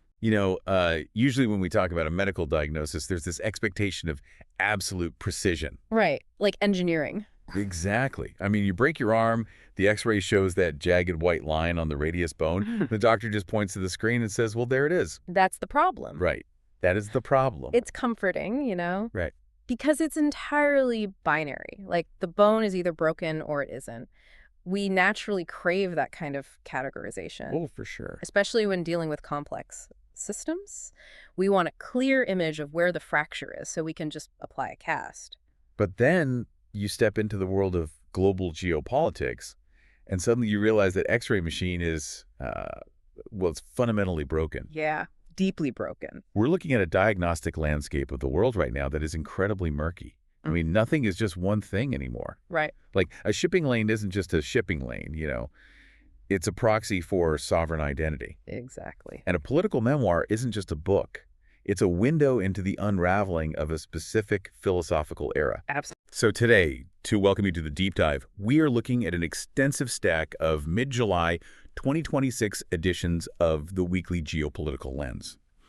And to understand the forces moving underneath these headlines, we have to kind of throw out that expectation of a clean binary X-ray. Which is really the value of this specific publication. For those of you following along, the Geopolitical Lens doesn't just report on the kinetic events, like who shot what. Right. It synthesizes policy analysis, military doctrine, academic commentary, all to show how these disparate data points are connected. And right now, the connective tissue between, say, a naval standoff and the defense budget of an entirely different continent. It's incredibly dense. It really is. So as a roadmap for today, we are moving from the boiling point of a devastating new kinetic conflict in the Middle East, tracing how those shockwaves are rewriting global alliances in Europe and Asia. Then we're exploring the cutting edge of adaptation warfare, and finally zooming all the way into the deeply personal human elements of faith, literature, and how a 39-year-old Lionel Messi is reinventing himself in today's World Cup final. Quite the journey. It is. Okay, let's unpack this. Let's do it. Let's pull the first thread on that connective tissue, because we need to start at the absolute geographical center of current global anxiety. Yeah. We are looking at a choke point that threatens the entire global economy. The Strait of Hormuz? The Strait of Hormuz. We've been watching the collapse of the interim U.S.-Iran ceasefire. And this was This was a memorandum of understanding. Highly fragile to begin with. Right, and it just disintegrated in less than a month. Before any sort of technical level diplomatic talks could even gain traction, we are thrust back into a state of massive escalation. And the scale of that escalation is what we need to unpack first, because the terminology being used in these military assessments, it's startling. Yeah. We are looking at the aftermath of a U.S.-Israel coalition executing what they call an AI-enabled blitz. It's an AI-enabled blitz. Right. In a span of just 24 hours, they hit roughly 1,000 targets across Iranian territory. Okay, stop right there for a second, because AI-enabled blitz sounds like, I don't know, a tech buzzword. It does. What does that actually mean in a practical, physical sense on the battlefield? Like, how is an AI directing 1,000 strikes in a single day? Well, it comes down to something called sensor fusion and autonomous target processing. Okay. Historically, if a drone or a satellite spotted, say, a mobile missile launcher, that image had to be beamed back to a human analyst. Right, a person in a chair. Exactly. Mm. The analyst confirms it, sends it up the chain of command, maybe a lawyer reviews the strike for civilian casualty risks, and then the order goes to a pilot. Or a missile battery. Right. And that takes time. A mobile launcher can move into a tunnel in minutes. Ah, I see. So what this AI-enabled architecture did was network every single sensor satellite's radar stealth drones into a single brain. Wow. The AI processed the imagery, identified the targets, calculated the optimal weapon to use from the coalition's inventory, and essentially handed the human operators a prepackaged, verified strike solution in milliseconds. So it's removing the human bottleneck in the data processing phase. Precisely. It allowed the coalition to operate at a tempo that human command structures simply cannot defend against. That's terrifying, honestly. The result was staggering. I mean, they seized control of Iran's skies, destroyed a significant portion of its surface navy, implemented a naval counterblockade, and most shockingly, Yeah. this strike resulted in the death of Iran's supreme leader, Ali Khamenei. Right, which, if you are reading this on a spreadsheet from a purely tactical standpoint, it looks like an overwhelming, undeniable victory. It really does. You use cutting-edge tech to decapitate the leadership, blind their air defenses. Yeah. You've won. Right. But that is the exact trap of the medical X-ray mindset we just talked about. Oh, interesting. You see the broken infrastructure and assume the state is defeated. But Hal Brands has a phenomenal analysis in this stack that separates raw firepower from actual strategy. Okay, what does he say? He points out that despite hundreds of billions of dollars in physical damage and the loss of their paramount leader, the Iranian regime survived. Not just survived. I mean, the reading indicates they actively hardened. Yes. They replaced Khamenei with an even more radical leadership structure almost immediately. Yeah. And somehow, they managed to preserve, what, up to 70% of their missile forces? That's the estimate. How do you survive an AI blitz of that magnitude with your missile stockpile mostly intact? Through radical decentralization. Iran has spent the last 2 decades observing U.S. air power in Iraq and Afghanistan. They knew they could never win a symmetric war in the sky. Right. Going plane for plane. Exactly. So instead of a centralized top-down military structure that can be easily decapitated, they built an autonomous subterranean network. Tunnels. Tons of them. When the strikes began, individual missile batteries and drone units didn't need to wait for orders from Tehran. Oh, they already knew what to do. Right. They were pre-authorized to go dark, move deeper into the mountain bunker complexes, and operate independently. It's the asymmetry of competence. Yes, and that competence allowed them to retaliate by going straight for the global jugular. They didn't try to fight the U.S. in the sky. Right. They closed the Strait of Hormuz and initiated a decentralized rationing campaign, just launching calculated strikes against U.S. bases and regional partners across the Gulf Jordan, Bahrain, Kuwait, Qatar, Oman. Which brings us to this incredibly surreal standoff over transit tolls. Oh, yeah. Because mixed in with all this high-tech warfare, we have a bizarre bureaucratic fight. It's almost absurd. The United States, completely breaking with historical precedent, announces it wants to charge a 20% toll on the cargo value of any commercial ship transiting the strait. Billing it as a fee for, quote, protection. Which is a massive violation of established global norms, right? Absolutely. If you look at the 1982 United Nations Convention on the Law of the Sea, international straits are guaranteed for unimpeded free transit passage. Right. A nation cannot just set up a toll booth in international waters. But then Iran counters this. The Iranian foreign minister essentially mocks the U.S. proposal by introducing their own. They demand a toll of up to $2 million per vessel. Yeah. He even trolled the U.S. by saying Iran's flat fee would be, quote, fairer to the global economy than the American 20% tax on cargo value. It is literal geopolitical trolling. Exactly. But we cannot get distracted by the sarcasm of the toll battle. Fair point. EJ's Haters column dissects this perfectly. Right. He points out a severe analytical flaw in how Western policymakers are viewing this entire naval standoff. What's the flaw? Well, mainstream analysts in Washington and London tend to treat U.S. naval escorts as a neutral, stabilizing presence. Right, like they're just the traffic cops of the sea providing a public good. Exactly, but that completely ignores the adversary's threat perception. Okay. To Tehran, a forward-deployed American aircraft carrier strike group in the Persian Gulf is not a neutral traffic cop. It is a provocative encirclement tactic by a hostile empire. Hader makes it explicit. This toll battle is not about money. It is a fight over absolute sovereignty. So Iran is essentially weaponizing its geography. They are using their control of the strait to artificially inflate the cost of American presence. Their long-term strategic goal isn't to win a naval battle. Right. It is to force the U.S. out of the region entirely. And they are doing that by proving a very dangerous point to the Gulf nations. Which is? That hosting a U.S. military base doesn't make you safe. It makes you a primary target. Man. And this ties back to what Hal Brands was saying about the U.S. suffering from the short war illusion. Yes. The U.S. administration seemingly believed that a lightning-fast, high-tech air campaign would be so overwhelming that it would trigger the swift collapse of the Iranian government. Right. But they severely underestimated the resilience of a decentralized adversary. History is littered with the corpses of empires that suffered from the short war illusion. I mean, whether you look at Athens in the Peloponnesian War or Napoleon marching into Russia, superior wealth and military might simply do not guarantee victory if your fundamental strategic judgment is flawed. Exactly. Iran rationed its missile launches over 6 weeks, absorbing the damage, and basically outlasted the political patience of Washington. It sounds like the U.S. bought a multi-million-dollar hypercar for a cross-country road trip, but entirely forgot to plan for the cost of gas. Or routine maintenance. Right. They wanted maximalist goals, like the total collapse of the regime, but they absolutely refused to commit the necessary grinding resources to achieve it. Like ground troops or a decade-long occupation. Exactly. They just hoped the flashiness of the firepower would be enough to get them to the finish line. That analogy perfectly captures the means versus ends chasm. Yeah. Policymakers wanted the ultimate end goal, but were terrified of the domestic political cost of the means required to actually get there. Right. And now, because the strategy failed to align with reality, the global economic stakes are spiraling out of control. Yeah, the numbers in the economic reports are staggering. We're looking at an 89% drop in daily commercial ship crossings through the Strait of Hormuz. 89%. We went from a pre-war average of roughly 130 massive cargo ships per day down to just 14. And we have to remember that specific strait facilitates the transit of roughly 1/5 of the world's daily oil consumption. Wow. The moment the traffic dropped, Brent crude oil spiked by 4%.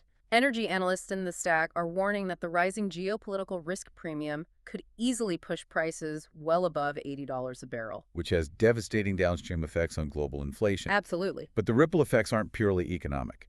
Let's look at how this is fracturing Israel's domestic politics. It's a crucial point. This is fascinating to me. Israel just partnered in executing one of the most massive, historically significant strikes on Iran, neutralizing their top leader. Right. You would logically assume Prime Minister Benjamin Netanyahu would be riding an unprecedented wave of popular support. You would think so. But Ian Bremmer's analysis details how Netanyahu is actually facing severe political vulnerability right now. Why is that? Because tactical military victories don't automatically solve structural domestic crises. Okay, unpack that. Bremer points out that after 33 months of continuous war, stretching all the way back to the October 2023 attacks, the Israeli public is experiencing profound war fatigue. 33 months? Right. Netanyahu hasn't conclusively defeated Hamas in Gaza, Hezbollah in the north remains a daily threat, and the Iran situation has now escalated into a regional war of attrition. And his international alliances are fraying, right? The documents note his relationship with Donald Trump is incredibly strained right now. Deeply strained, because Netanyahu refused to back a U.S.-led peace deal regarding Iran. Wow. Yes, and internally, the social contract is fracturing. Secular and centrist Israelis are deeply resentful of Netanyahu's political reliance on ultra-Orthodox coalition partners. Well, because of the draft exemptions. Exactly. Historically, the ultra-Orthodox have secured exemptions from mandatory military service. So you have a secular middle class bearing the physical and economic brunt of a 33-month multi-front war. While the prime minister protects the exemptions of his political base to stay in power. Exactly. He seems incredibly vulnerable to a no-confidence vote. But he's surviving. He is surviving purely because of a fractured opposition. You have prominent political and military figures like Naftali Bennett, Yair Lapid, and Gadi Eisenkot. Right. If they united their factions, they have the parliamentary numbers to theoretically oust him. But internal disagreements and competing personal ambitions for the prime minister role are keeping them divided, allowing Netanyahu to basically thread the needle. It's incredible how a conflict of this magnitude acts like a geopolitical centrifuge. That's a good way to put it. It just spins at such a high velocity that it separates out all these different political and economic elements globally, which moves us into the broader restructuring of global power. Because when the world's sole superpower gets bogged down in a messy, long-term asymmetric war in the Middle East, it leaves a vacuum everywhere else. Naturally. So how are traditional allies and rivals adapting to a distracted America? That is the defining structural question of this decade. And the most glaring example of this shift is happening in Europe with NATO. Okay.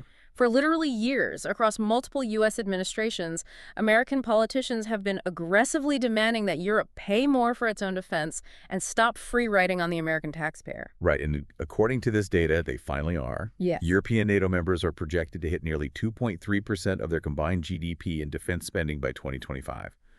That is a massive influx of capital into European militaries. Massive. But the analysis notes, they aren't just spending more.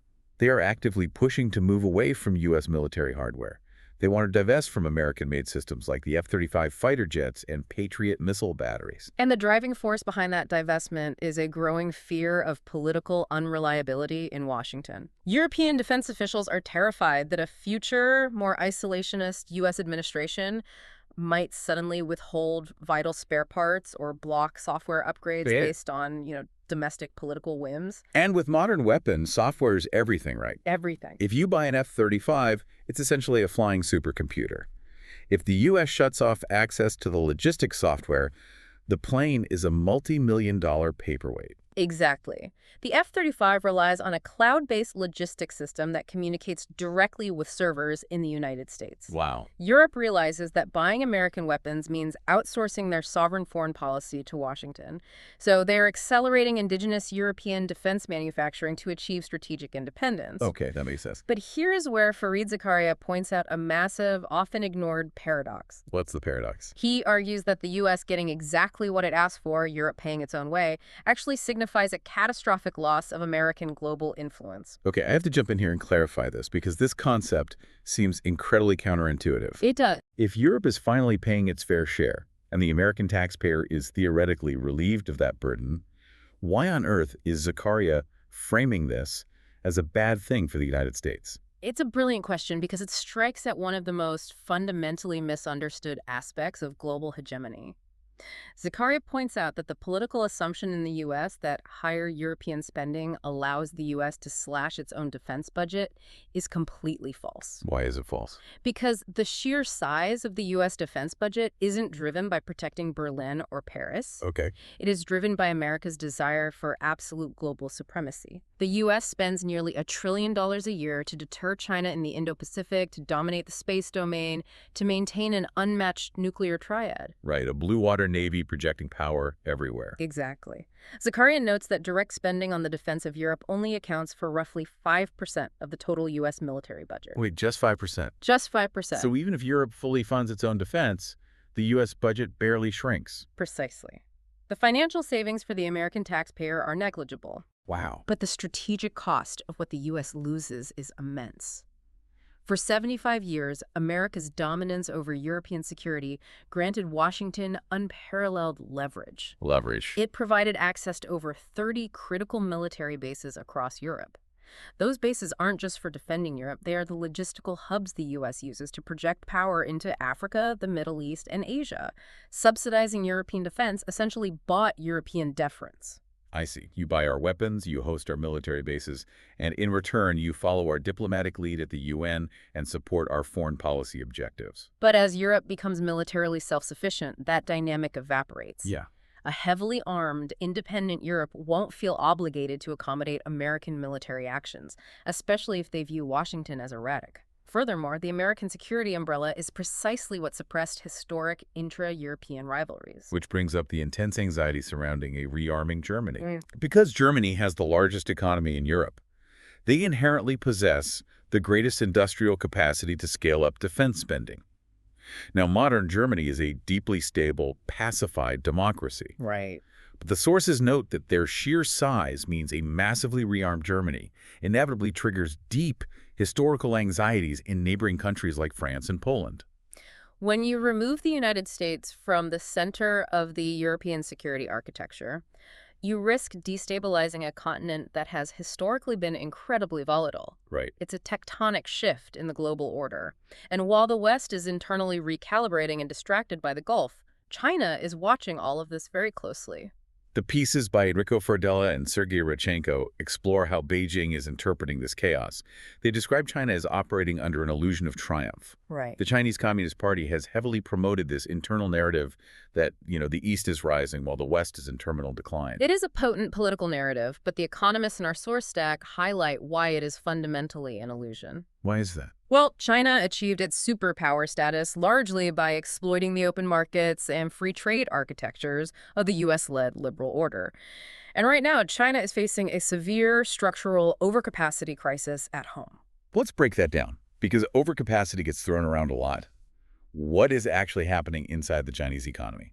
Essentially, the Chinese real estate sector, which drove their growth for decades, has collapsed. Yeah. Instead of pivoting their economic model to empower their own citizens, boosting domestic wages, creating a robust social safety net so citizens spend money instead of saving it, the CCP is terrified of Western-style welfare state economics. So what are they doing instead? To keep their GDP numbers up, they're pouring hundreds of billions of dollars in state subsidies into manufacturing. Right. They are massively overproducing industrial goods, electric vehicles, and green tech and trying to dump all of it onto the global market.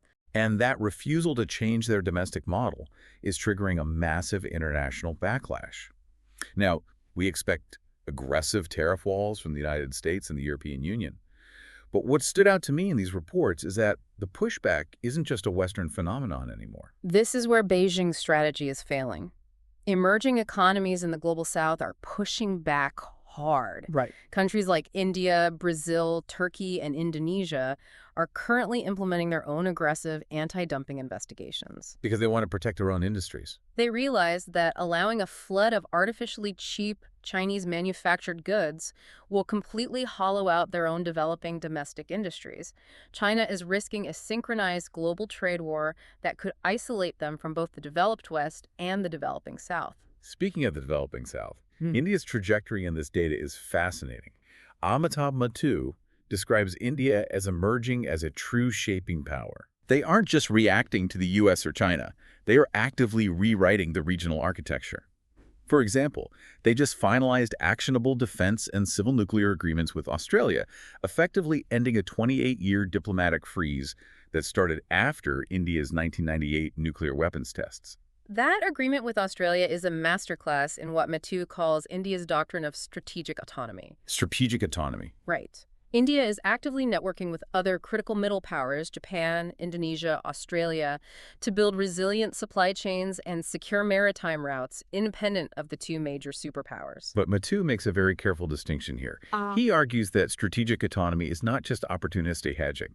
It's not India playing Washington and Beijing against each other to see who offers the best deal. No, it is much deeper than that. He defines it as a fundamental refusal to be chosen for. Wow. India completely rejects the idea of being absorbed into a Chinese sphere of influence, but they are equally opposed to the Indo-Pacific becoming an American lake. They don't want to be a junior partner in a U.S. alliance. They want to shape the rules-based order on their own sovereign terms. We are essentially watching the unipolar world fracture in real time. into these regional autonomous blocs. We are. And that fracturing isn't just playing out in diplomatic summits.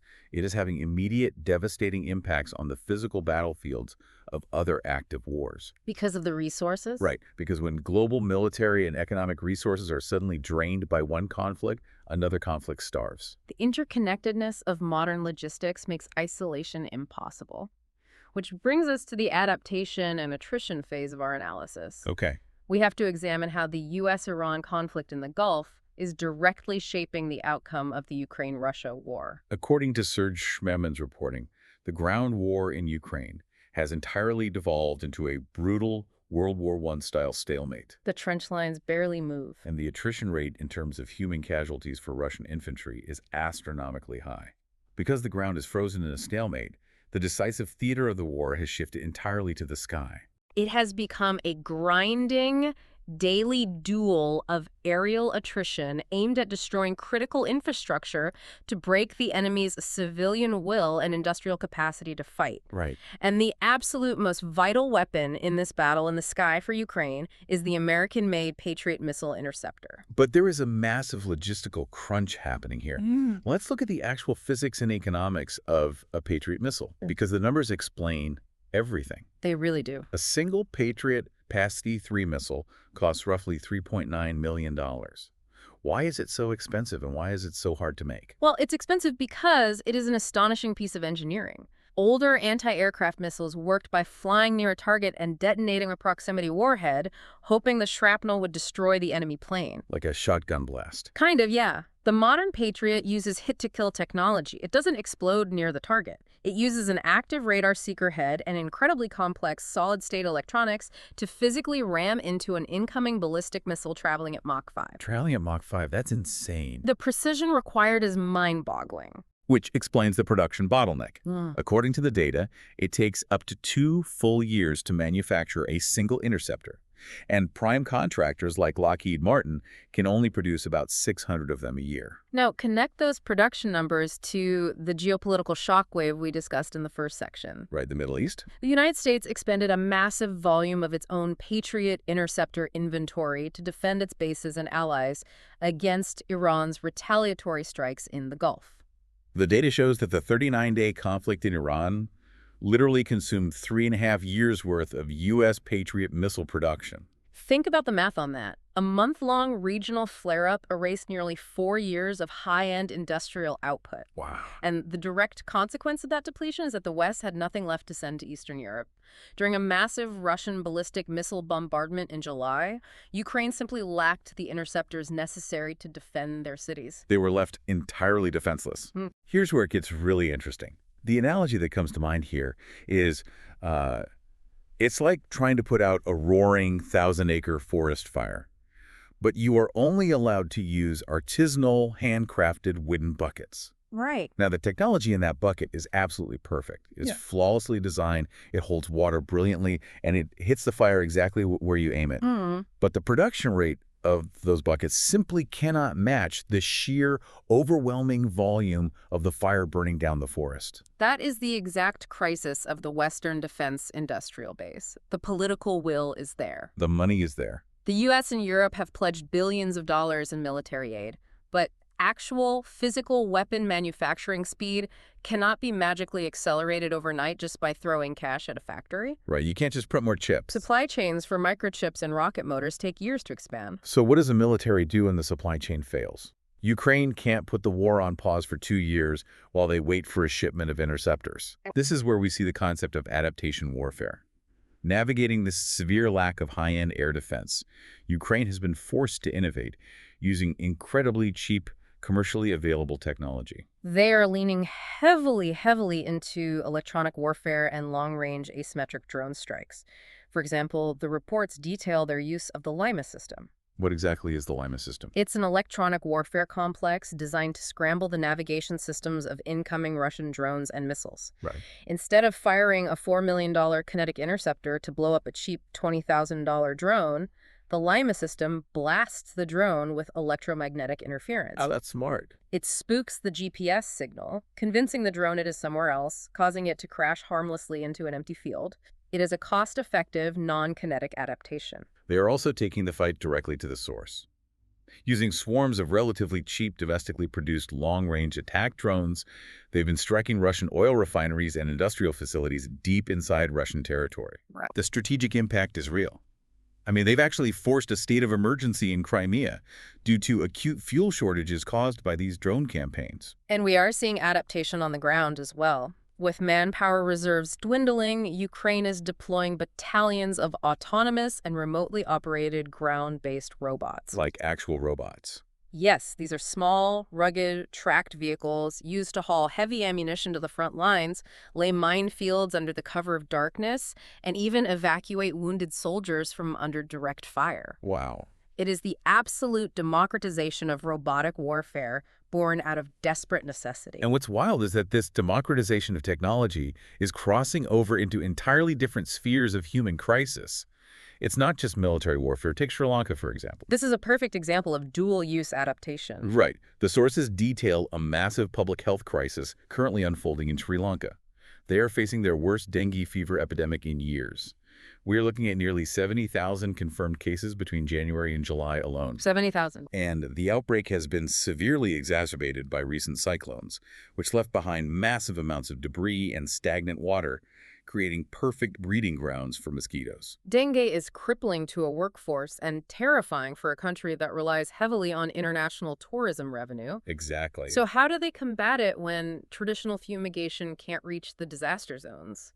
The Sri Lankan government is adapting by deploying specialized military drones. These drones are mapped with thermal and optical sensors to identify stagnant water pools across urban and rural environments, and then they precision spray biological larvicides to neutralize the mosquitoes before they hatch. It is the exact same underlying concept of autonomous precision technology used by Ukraine to navigate complex airspace and blow up an oil refinery. Being adapted by Sri Lanka to hunt down a microscopic biological threat to protect public health. It really proves how extreme stress on a system forces rapid, sometimes brilliant adaptation. Yeah. But again, the stress of these global events isn't isolated. Remember how the conflict in the Strait of Hormuz spiked global energy markets? The Brent crude spike. That direct geopolitical shockwave washed ashore in South Asia, causing India's consumer price inflation to jump to 4.4% in June, heavily driven by those exact energy market shocks. And this is the critical pivot point, because economic pain inflation, high gas prices, supply chain disruptions translates directly into political volatility. Which brings us to the domestic front lines. Right. How does this era of global attrition and adaptation actually affect the political leaders who have to answer to angry voters? That's a huge question. We are about to look closely at the domestic political data, but before we dive into this next section, just as a quick caveat for anyone listening, our goal here is to analyze the structural forces and the polling data presented in the Weekly Geopolitical Lens impartially. Absolutely. We're looking at the political mechanics of upcoming elections. We aren't taking sides, we aren't endorsing any candidates or platforms, we are simply breaking down the analysis of the domestic landscape as reported in our sources. The focus is entirely on how structural economic conditions dictate political behavior, regardless of the party in power. Right, so looking at the data for the upcoming U.S. midterm elections, the consensus among political experts is pointing toward a heavily divided Congress. The generic ballot polling indicates that Democrats are heavily favored to win back the House majority. They need a baseline of 218 seats. And the current economic dissatisfaction gives them a clear path there. But the Senate map presents a completely different structural reality. The geography of the Senate races is incredibly tough for the Democrats this cycle. Yeah. They need to flip at least 4 seats to gain control, but they are facing a defensive wall of highly competitive or heavily Republican-leaning states, specifically Ohio, Texas, and Michigan. Right. So structurally, the Senate is highly likely to remain under Republican control. A huge driver of the overall political mood is the economic environment. The sources note that Donald Trump's overall approval rating is currently slumping below 40%. And the anchor dragging that number down is the visual, unavoidable economic scoreboard of high gas prices. Which are currently averaging around $3.90 a gallon nationally. Right. Gasoline prices act as a relentless psychological and political anchor in American politics. Unlike inflation on a box of cereal, which you might only buy once a week, gas prices are advertised on massive neon signs on every street corner. Yeah, you see it every day. It is a daily reminder of economic friction. And the political analysts argue that for the Republican Party to survive the generic ballot disadvantage they currently face, which is hovering around a 6.2-point lead for Democrats, they desperately need gas prices to drop below $3.50. It's a stark, almost poetic example of globalization. How so? Well, the retaliatory closure of a strait in the Middle East by a decentralized Iranian military disrupts oil transit, which spikes the price of Brent crude, which changes the price on a neon sign in Ohio, which ultimately dictates the outcome of a midterm congressional election. That is wild to think about. Speaking of Ohio, one of the most fascinating and nuanced pieces in our stack is Douglas Murray's deep dive review of J.D. Vance's new memoir titled Communion: Finding My Way Back to Faith. Yes. Now, Vance's trajectory is well known.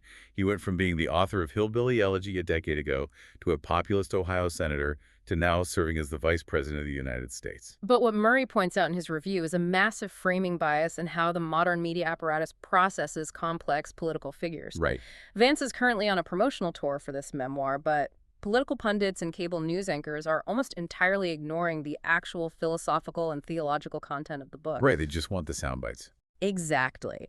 They are using the interviews to grill him on immediate tactical issues: ICE raids, border policy, and positioning for the 2028 presidential election. Which is a profound missed opportunity because based on Murray's excerpts, the actual content of the book sounds incredibly revealing about the modern human condition.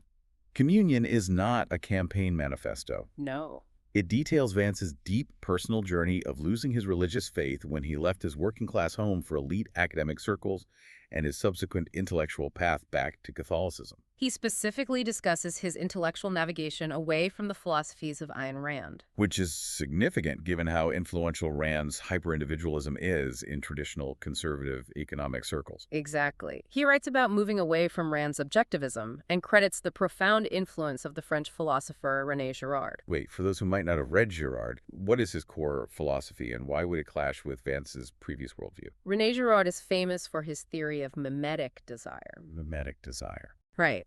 He argued that human beings do not actually know what to desire on their own. Instead, we imitate the desires of others.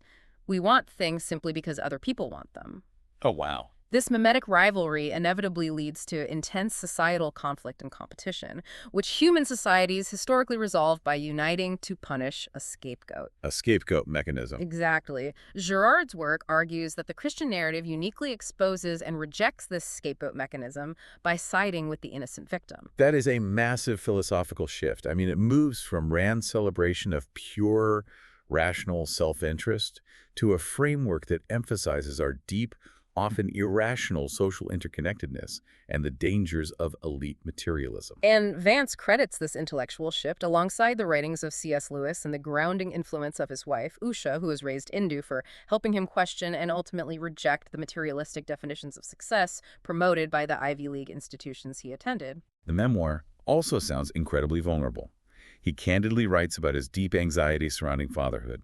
He expresses fears of passing down cyclical family trauma from his childhood, and most surprisingly for a sitting vice president, he openly admits he struggles to reconcile traditional Catholic social teachings on migration and poverty with his own administration's hardline political platform.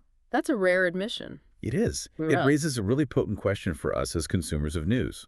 Is it possible that in our hyper-focus on the daily horse race of politics, obsessing over generic ballot advantages, gas prices, and who might run in 2028, we are completely missing the deeper ideological and spiritual shifts happening within the leaders making the decisions?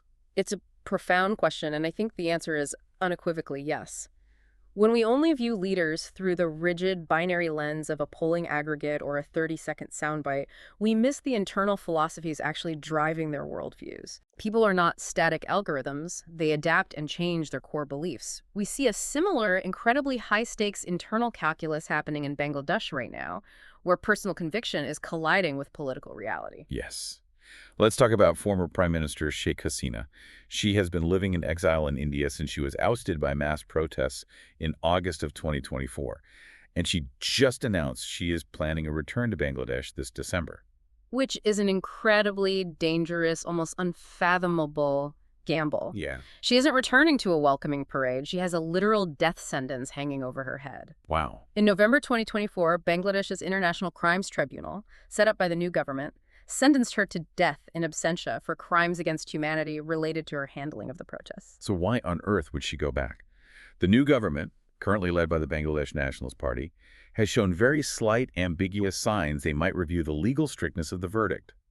But she herself acknowledges that stepping off that plane means she faces immediate arrest, imprisonment, or execution. The geopolitical analysis suggests she is engaging in an extreme form of political adaptation. Okay. She knows her party is demoralized and fractured. By returning to face the tribunal, she is attempting to galvanize her political base. She may be actively seeking public sympathy to become a political martyr. Wow. It's a calculated decision to risk her own physical life in order to force a massive shift in the domestic political narrative and cement her historical legacy. It is a staggering level of conviction, whether you view her as a democratic champion or an autocrat. Yeah. And it really highlights how deeply human beings are driven by a need for profound meaning, legacy, and purpose, often far beyond rational self-preservation, Absolutely. which transitions us perfectly into our final stack of sources. We spent this hour talking about how nation-states adapt to the stress of war and how politicians adapt to the stress of elections. Right. But how are everyday people and one massive global icon adapting to a world defined by relentless information overload, the inevitability of aging, and a pervasive crisis of connection? We are seeing a profound societal level struggle for meaning right now. And the data on how we consume information provides a very stark diagnostic of our cultural health. It really does. A recent survey by the National Endowment for the Arts revealed a staggering, frankly depressing statistic. Over 62% of adult Americans did not read a single novel or short story for pleasure in the past year. That is the highest non-reading rate in 3 decades. And daily reading habits have plummeted by 40% over the last 20 years alone. People are actively trading the deep focus required for books for the algorithmic dopamine hits of social media, short-form video, and gaming. But Jen Benka's column on this survey points out that this isn't just a debate about entertainment preferences. No, it's not. There is a severe cognitive and civic cost to the death of literature. Absolutely. Think about what we do on this deep dive. We look at journalism and geopolitical analysis. Journalism provides essential facts. It tells us the gas prices, the number of interceptors fired, the polling data. But literature provides something entirely different. It provides emotional context and a theory of mind. Right, entering the internal consciousness of a fictional character, especially one completely different from yourself, forces your brain to build empathy. It exercises the neurological pathways required to understand the other. Exactly. When we lose literature, we lose our collective capacity for compassion. We lose the emotional vocabulary necessary to bridge divides and solve complex collective societal problems. It combats the massive epidemic of loneliness we are seeing by reminding us of universal human struggles. And that specific concept of empathy, shared human understanding, and moral obligation is central to another brilliant piece we reviewed by M. Zeb Khan. Yes, I read this. He writes about the moral burden of Abrahamic communities in the modern era. This was a deeply reflective theological piece. It looks closely at the Quranic perspective on Israel, or the children of Israel, specifically focusing on narratives found in Surah al-Baqarah. Khan emphasizes a crucial theological point that often gets lost in modern identity politics. Across history, communities of all faiths have sought the psychological comfort of believing they are uniquely favored or chosen by God. Right. But Khan points out that the Quran repeatedly outlines that being chosen is not a badge of inherent superiority or a free pass to dominate others. It is framed as a heavy, exacting moral obligation. Exactly. The Quran details the extraordinary historical favors granted to Bani Israel, such as their miraculous liberation from the tyranny of Pharaoh. Right. But it immediately follows those accounts with a sobering, detailed catalog of their subsequent moral failings. Ingratitude during times of plenty, hypocrisy, and descending into bitter factionalism. But the author stresses a vital contextual point here, which is so important for how we interpret religious texts today. These narratives are not intended for Muslims to use as a weapon to look down upon another faith. No. They are meant to serve as a timeless cautionary mirror for all communities, specifically including Muslims. It is a severe warning against spiritual arrogance. Because the three great Abrahamic traditions, Judaism, Christianity, and Islam, represent billions of people globally and, at their core, share identical foundational values. Right, the pursuit of truth, the demand for justice, the sanctity of human dignity, and the necessity of compassion for the vulnerable. The danger, Khan argues, is when followers confuse rigid, performative religious identity with actual moral excellence. That's a great distinction. A community can meticulously preserve empty rituals, police their borders, and aggressively defend their specific doctrine, while simultaneously abandoning justice and ignoring the human suffering happening right outside their doors. Wow. In a fractured 21st century, success shouldn't be measured by the strength of your identity politics, but by a willingness to defend truth and show genuine kindness to the other. It's about taking your values off the page and adapting them into lived practice. It's about knowing when the old ways of proving your devotion no longer serve the ultimate goal. And speaking of the ultimate masterclass and adapting your approach to achieve the ultimate goal, we have to talk about today. Because today, July 19th, 2026, is the World Cup final. Argentina is facing Spain. And the storyline entirely defining this massive match is the incredible generational gap on the pitch. Oh, yeah. On one side, you have Spain's 19-year-old superstar winger Lamine Yamal, who is at the absolute peak of his kinetic physical youth. And on the other side, you have 39-year-old Lionel Messi.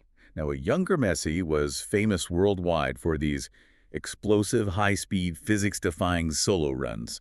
He would take the ball at midfield and carve through four defenders like a human highlight reel of kinetic energy. But at 39 years old, the biology is undeniable. Right. That style of play is physically impossible to sustain over a 90-minute tournament match. So how has the greatest player in the world adapted to his own biological decline? Joel Burgess wrote a brilliant piece breaking down Messi's new tactical reality. Messi has effectively accepted his physical limitations. Yeah. He doesn't fight the aging process, he leverages it. Yeah. He now spends vast stretches of the match simply walking, or literally standing entirely still in the center of the pitch. Which sounds insane, standing still in the middle of a World Cup final while 19-year-olds sprint past you. It looks counterintuitive, but it's deeply strategic. By remaining stationary, he is constantly scanning the geometry of the pitch.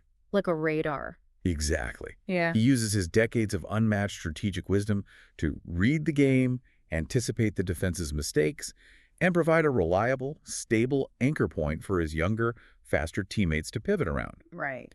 He has shifted his entire identity from being the solo weapon to being the collective playmaker. He eliminates all wasted movement. He saves every ounce of his remaining physical energy so he can just flip a switch during one or two high-stakes moments a game. Which is exactly how he orchestrated those incredible late-game comebacks against Egypt and England earlier in this tournament. He fundamentally traded raw, kinetic firepower for pure, distilled strategy. So what does this all mean? Look at Messi. His stationary playmaking is exactly like the process of reading a great complex novel. Oh, I like that. It's as if Messi realized he doesn't need to read every single word on the page at 100 miles an hour anymore to understand the story.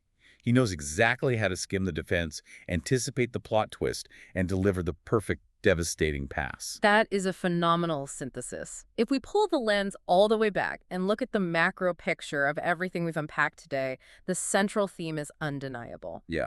Whether you are a superpower, a developing nation, or a global athlete, survival and success do not belong to the entity with the strongest firepower or the fastest legs. Success belongs to the most strategically adaptable. We saw it with Iran. They survived an overwhelming high-tech AI blitz, not by fighting back in the sky, but by decentralizing their command and weaponizing their geography. We saw it with Ukraine. When the supply chain for $4 million Patriot missiles failed, they compensated by innovating with cheap electromagnetic warfare and ground robots. We saw it with global powers like India, rejecting the old unipolar alliances and actively shaping a new multipolar reality rather than being forced to pick a side. And we see it in Messi, willingly accepting the loss of his physical dominance in order to cultivate the strategic stillness required to win on the world stage. Right. The refusal to adapt, whether it's the U.S. insisting on a short war illusion, China rigidly refusing to boost its domestic consumption, or religious communities clinging to empty rituals while ignoring human suffering, is what inevitably leads to failure. It is incredibly humbling when you lay it all out like that. Yeah. We started this deep dive talking about how the X-ray machine for global geopolitics is broken. And maybe that's because we've been stubbornly looking for clean, binary breaks on a static image. Yeah. But the reality is the world isn't a rigid bone. It's a highly complex, living, breathing organism that is constantly desperately adapting to survive. And deeply understanding how and why it adapts is the only way we can effectively navigate it. Which brings me directly to you, the listener. We've seen how nations, political leaders, and global sports icons have to fundamentally change their play style when their old methods stop working. They have to bravely let go of the very things that used to make them powerful in order to find a new way forward. It's not easy. No, it's not. So looking at your own life in this age of constant information, shifting economies, and daily stress, what is the one exhausting, high-speed solo run you are still trying to make that you need to trade in for a little bit of strategic stillness? That's a great question to end on. Think about that as you go about your day. Thank you so much for joining us on this incredible journey through the sources. We will catch you on the next deep dive.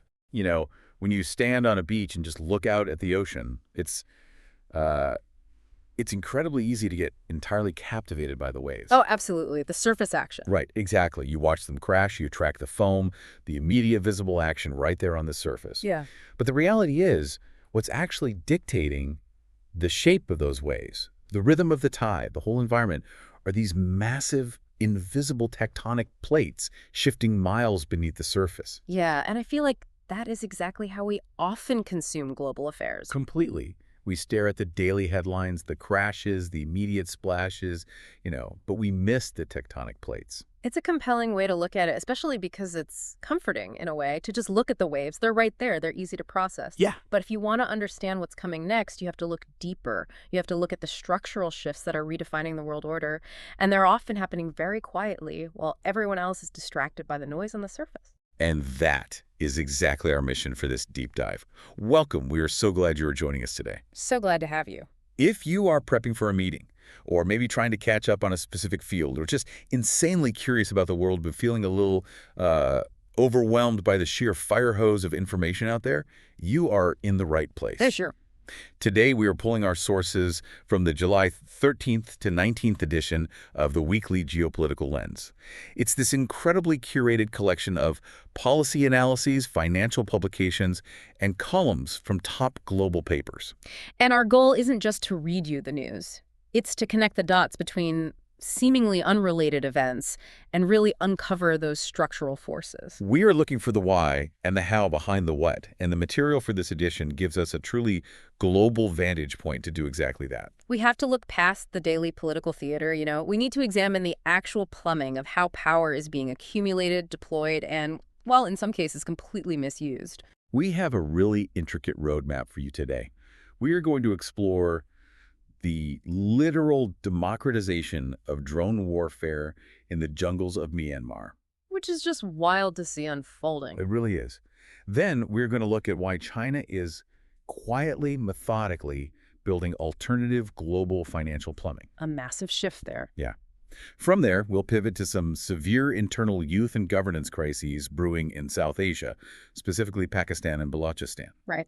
And finally, we will examine how domestic institutions, from the outraged media in India to border enforcement in the U.S., are operating with an unprecedented level of impunity. So, okay, let's unpack this. Let's do it. I want to start right at the hard edge of geopolitics, warfare. Specifically, how the actual mechanics of fighting are fundamentally changing on the ground and in the air. Well, warfare is often where technological and structural shifts manifest most brutally, and most visibly, too. Myanmar has basically become this stark, real-world laboratory for the evolution of modern conflict. Yeah, we are seeing a complete rewriting of military doctrine happening in real time, right? Yeah. Specifically regarding drone warfare. Exactly. To understand what's happening now, we really have to look at the timeline. There are essentially two phases here. Okay, lay it out for us. So phase one ran roughly from 2021 to 2023, right after the military coup. You had these anti-junta resistance rebels who were just completely outgunned. I mean, they didn't have an air force, they didn't have heavy artillery, they were fighting a well-equipped national military. Right. And lacking a traditional defense industrial base, they had to build a wartime cottage industry. They weren't exactly ordering military-grade UAVs from defense Of contractors. course not. They were smuggling basic consumer components across the Chinese and Thai borders. Yeah, and it wasn't just buying off-the-shelf drones and flying them. I mean, a commercial agricultural drone or a photography drone doesn't come with a bomb release mechanism. Right, right. The resistance had to engineer those modifications in the middle of a jungle. And the mechanics of how they did that are just fascinating. They were literally using TikTok and YouTube tutorials to learn basic aerodynamics and circuitry. Yeah, open source warfare, Oh, etc. exactly. They used 3D printers powered by solar panels, hidden deep in remote jungle hideouts, to manufacture the specific drop mechanisms and fin stabilizers for mortar shells that they just couldn't smuggle in. And they coordinated all of this decentralized manufacturing and targeting via Starlink internet. It was a remarkable convergence of consumer technology. I mean, they took gadgets meant for taking wedding photos or spraying crops and turned them into an improvised tactical air force. They used them for reconnaissance, for guiding ground assaults, and eventually for dropping explosives with surprising precision. It reminds me so much of open source software development. Oh, that's a great comparison. Right. You have a decentralized group of people sharing code, sharing blueprints online, modifying it, improving it iteratively, and suddenly they've built an operating system. Except here, they aren't building a web browser. They are building a lethal tactical air capability. It's the absolute democratization of aerial warfare. And it culminated in this massive psychological victory in April 2024, when they actually managed to coordinate a drone swarm to target the junta's highly fortified capital, Naypyidaw. That was really the high water mark of Phase 1. The resistance had essentially created an asymmetric aerial monopoly. But the state rarely stays helpless for long, do they? No, they don't. And this brings us to Phase 2, from early 2024 to the present. The junta, stinging from these humiliating defeats, flipped the playbook. The empire strikes back, essentially. Exactly. They didn't just replicate the rebels' cottage industry, they scaled it up to a terrifying state level. But how exactly did they do that? Because they are supposedly under heavy international sanctions. I mean, they shouldn't be able to just go out and buy a massive modern air force. This is where we see the massive vulnerability in the current global order regarding dual-use technology. Sanctions are designed to stop the sale of fighter jets and guided missiles. But drone technology is fundamentally dual-use. I mean, a high-torque electric motor is just a motor. A high-definition thermal camera is just a camera. So they bypass the restrictions entirely? Precisely. The military regime didn't have to rely on 3D printers in the jungle. They went to the international market and procured thousands of Chinese commercial UAVs. Wow. Then they brought them back and modified them with domestic military munitions. They shifted the paradigm from using drones as a novel, improvised gadget to running a coordinated, systematic aerial campaign. The sheer volume is staggering, too. The sources note that by 2026, the military possessed 19 distinct UAV models. And they aren't just getting these from China, by the way. Right. They are being supplied by Russia and Iran as well. They brought in surveillance drones, artillery guiding systems, kamikaze drones, thermal systems for night operations. They completely stripped the resistance of that improvised aerial monopoly. And the evasion of those sanctions is incredibly brazen. There was a specific case where European-made anti-jamming technology was actually found on Winta drones. Yeah. How does European military-grade tech end up in Myanmar? Through Chinese intermediaries. It's a multi-layered shell game. A front company in Shenzhen buys the European anti-jamming module, claiming it's for commercial surveying equipment. Oh, I see. Once it's in China, it's quietly shipped across the border to the Myanmar junta, where it's integrated into a strike drone. The sanctions are effectively a sieve when it comes to electronic components. That's terrifying. And beyond the hardware, the junta is importing tactics, right? Yeah, big time. Russian military tactics, refined in the crucible of Ukraine, are heavily filtering into the junta's operations. Myanmar now actually ranks third globally for drone conflict events, behind only Russia and Ukraine. We have to talk about the civilian impact of Phase 2 because it has been horrific. Because they control the skies again, the junta has expanded into these low-tech, high-terror tactics. It's brutal. They're using paramotors and gyrocopters, which are basically motorized hang gliders, to fly over civilian areas and drop mortar shells by hand. By hand, let that sink in. Yeah. In early 2026, the majority of documented junta drone strikes weren't even hitting rebel military positions. They were targeting civilian areas, hospitals, schools, displacement camps. It is a deliberate strategy of terror and collective punishment. By targeting the civilian infrastructure that supports the resistance, they are trying to break the will of the population. And it forces the resistance into a new, incredibly difficult position. Right. They are now in a defensive counter-drone phase. They don't have the sophisticated electronic jamming shields that a modern military would use to protect airspace. So they have to improvise again. They're using FPV first-person view drones as interceptors. Yeah, the FPV interceptors are wild. There was an incident in May 2025 where a rebel FPV drone allegedly intercepted and took down a Junta Mi-17 helicopter. Just incredible. They are literally flying consumer drones into the rotors of military helicopters. It's a deadly game of cat and mouse, and it's constantly evolving. But to fully understand the spectrum of modern warfare, we need to contrast the improvised battlefields of Myanmar with a conflict zone where state-level advanced air defense is actually being deployed effectively. Right. We need to look at the Afghan-Pakistan border through the lens of Air Marshal Asim Suleiman's recent analysis. This provides such a sharp contrast. In Myanmar, we see the scrappy, decentralized use of drones. But in Pakistan, we see a highly structured state-level response to terrorism and border instability. Yeah, Suleiman's analysis introduces this concept of a strategic triangle. He alleges that India, Israel, and Afghanistan are colluding to create instability along Pakistan's borders. We have to look closely at the strategic logic he is presenting here. He's arguing that these nations cannot confront Pakistan individually in a conventional war, especially given Pakistan's nuclear deterrence, so they're utilizing proxy warfare.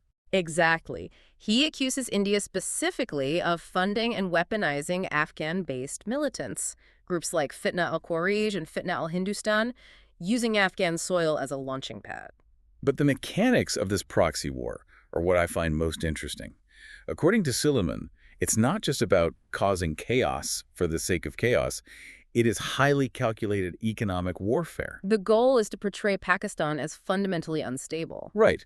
This deflects attention from Islamabad's diplomatic efforts in the Middle East, sure, but more importantly, it scares off foreign investors. He specifically points to the Reko-Dik copper and gold mining project in Balochistan as a primary target of this instability campaign. Reko-Dik is massive. We are talking about one of the largest undeveloped copper and gold deposits in the world. As the global economy transitions to electric vehicles and renewable energy, copper is basically becoming the most critical metal on the planet. And Pakistan definitely needs the foreign direct investment to develop that mine. Yeah, and the proxy groups know that if they can maintain a steady drumbeat of violence in Balochistan, international mining conglomerates will just refuse to risk their capital and personnel. And it extends to their logistics hubs, too.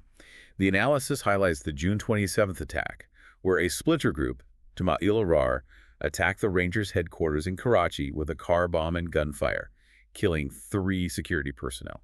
Suleiman frames this not just as terrorism, but as a deliberate attempt to disrupt Karachi Port's rising role in global transshipment. Exactly. Karachi Port achieved a record 2.65 million TES 20-foot equivalent units, which are your standard cargo containers, in 2025-26. They stepped up significantly following the Houthi disruptions in the Red Sea. So an attack in Karachi isn't just a localized security threat. It's a targeted attack on Pakistan's macroeconomic lifeline. And then you have the strikes in Balochistan between July 5th and 8th, targeting police posts and army convoys, killing 42 people. In response, the Pakistani military launched massive formalized operations. Operations like Ghazab-Lil-Haq, which is credited with bringing down overall terrorism data, and Operation Shaban in Balochistan. We are seeing precision strikes by the Pakistan Air Force on terrorist camps, neutralizing high-profile commanders, with security sources reporting over 100 militants killed in recent operations. And this is where the drone technology comes back into the picture, but in a totally different way than Myanmar. The Afghan Taliban have reportedly started launching rudimentary drones to support these militants. But unlike the early days in Myanmar, where the junta was caught completely off guard, Pakistan was ready. The Pakistan Air Force intercepted and destroyed 95% of those Afghan drones. And that builds on a previous operation, Marka-e-Haq, where Pakistan claimed to have downed 90% of Indian drones. That's a huge shift. Yeah, this showcases a highly advanced, integrated air defense capability that has been heavily developed since 2025 under Air Chief Marshal Zahir Ahmed Babur Sidhu. They have integrated their radar networks, their surface-to-air missiles, and their electronic warfare jamming capabilities into a highly effective shield. It is A staggering success rate for air defense. Yeah, But it begs a much larger strategic question, for sure. right? And I have to push back a little on the ultimate value of that 95% metric. It is undeniably impressive from a technological standpoint. But if you have an adversary right next door who is continually launching drones and funding militants, does a 95% intercept rate actually solve the root of the terrorism? Ah, that's the real question. Or are you just perpetually treating the symptom? You are swatting mosquitoes brilliantly with multi-million-dollar slice waters, but you are still living in the swamp. That is the tragic reality of defensive warfare. Military capability can secure the border, it can minimize casualties, it can buy you time and space. But as Suleiman warns at the end of his piece, calling for Kabul to end its adventurism, a kinetic military solution cannot independently resolve a geopolitical and ideological conflict. Right. If the political and economic conditions driving the proxy war remain intact, the state will be forced to maintain that 95% intercept rate indefinitely. And the financial cost of firing advanced surface-to-air missiles to shoot down cheap, improvised drones will eventually bankrupt the defender. Which means we have to look at how nations are managing those broader resources and capabilities over the long term. Drones are iterating in months, sometimes weeks. Yeah. But when we look at how nations protect their actual geopolitical lifelines, the seas, we are dealing with heavy metal that takes decades to build. India is finding that out the hard way right now. The contrast is jarring. In the air, a 3D printed drone can change the tactical reality in a day. At sea, a miscalculation in procurement can leave a nation vulnerable for decades. Amitabh Dubey recently wrote an incredibly sobering column regarding India's strategic maritime vulnerability. And to understand the stakes, you just have to look at the math. The conflict in the Middle East, the disruptions we've seen in the Red Sea have put a glaring spotlight on maritime dependency. Yeah. For India, 95% of its trade by volume and 70% by value moves by sea.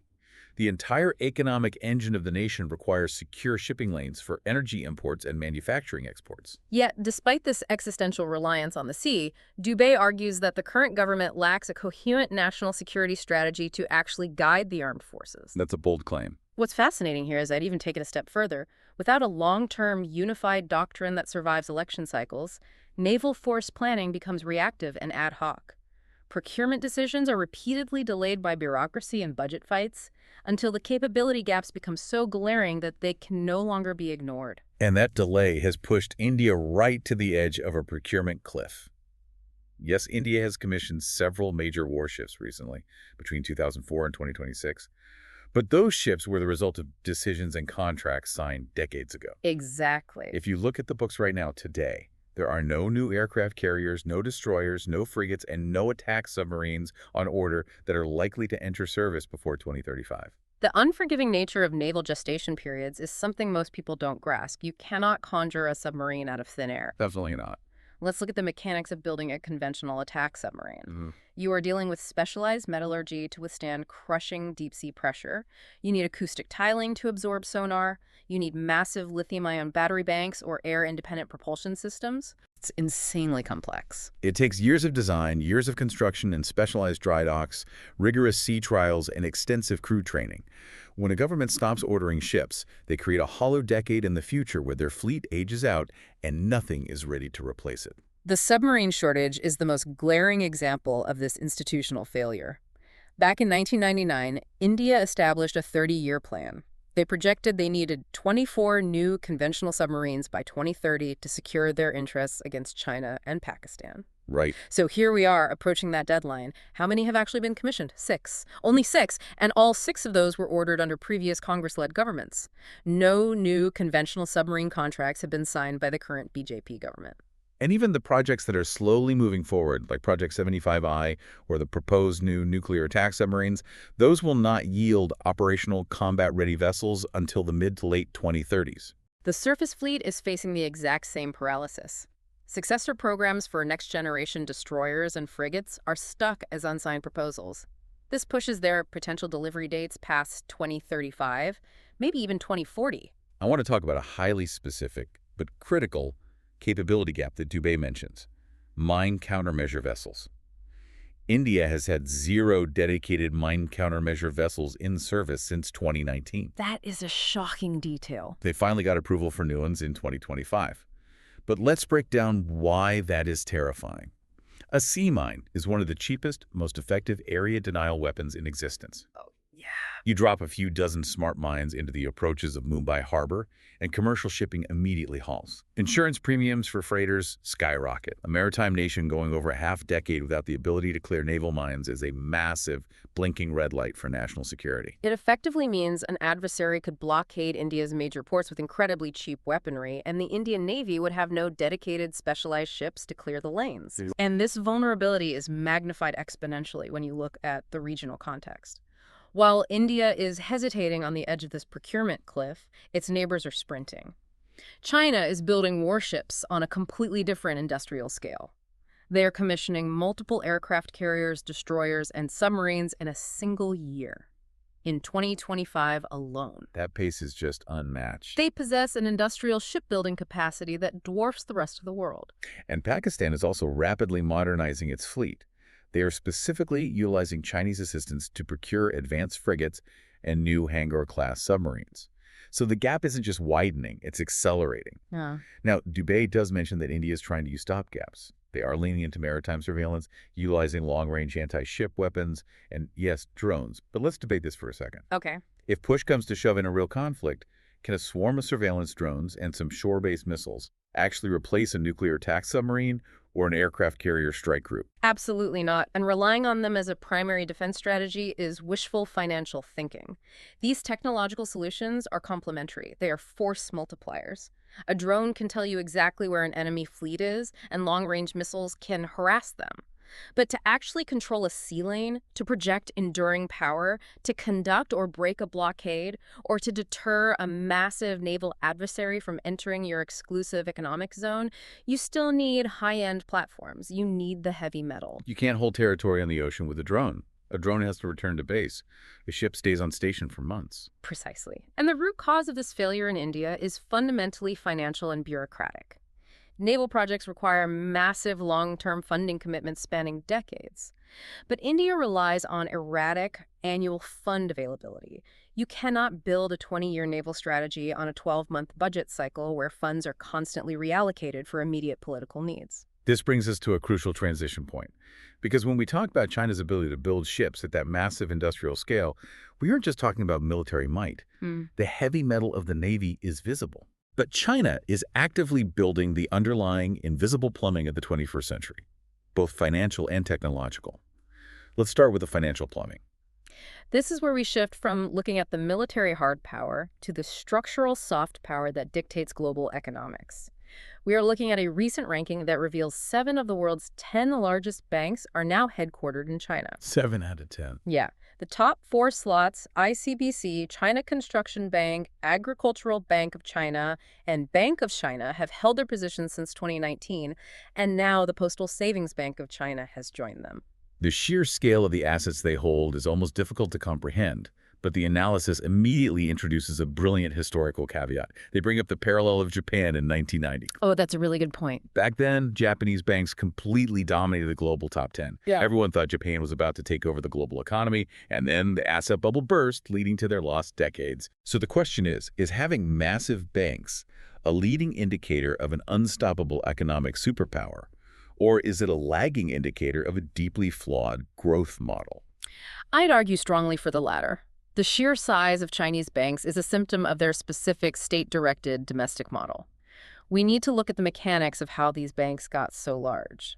China's economic growth over the last 2 decades has been overwhelmingly reliant on bank credit directed by the state into property development and massive infrastructure projects. Basically, they built empty cities and bridges to nowhere to keep GDP numbers high. Exactly. And how is all this funded? By the captive savings of ordinary Chinese households. Because of capital controls and a lack of a robust, diversified stock market, the average Chinese citizen has very few options for their savings. They put it in the state banks or they buy property. Right. So the banks have this massive guaranteed influx of deposits, which they then lend out to state-owned enterprises. To put some numbers to that leverage, China's domestic credit to the private sector provided by banks was at a staggering 194.3% of GDP in 2024. That is massive. Just to contrast, India's was at 41.6%. That is a massive difference in how the economy is structured. So immense size doesn't necessarily equate to immense global power.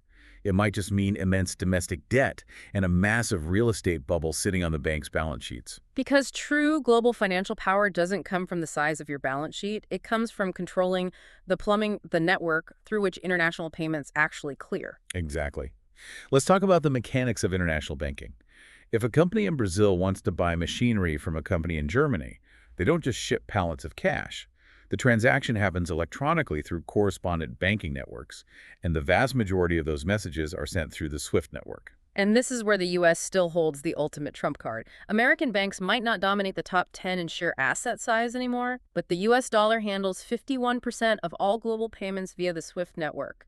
The Chinese renminbi, under 3%. That gap is huge. And controlling that plumbing allows you to weaponize it. The watershed moment for global finance was in 2022, when Western governments froze between $280 and $300 billion of Russia's central bank reserves.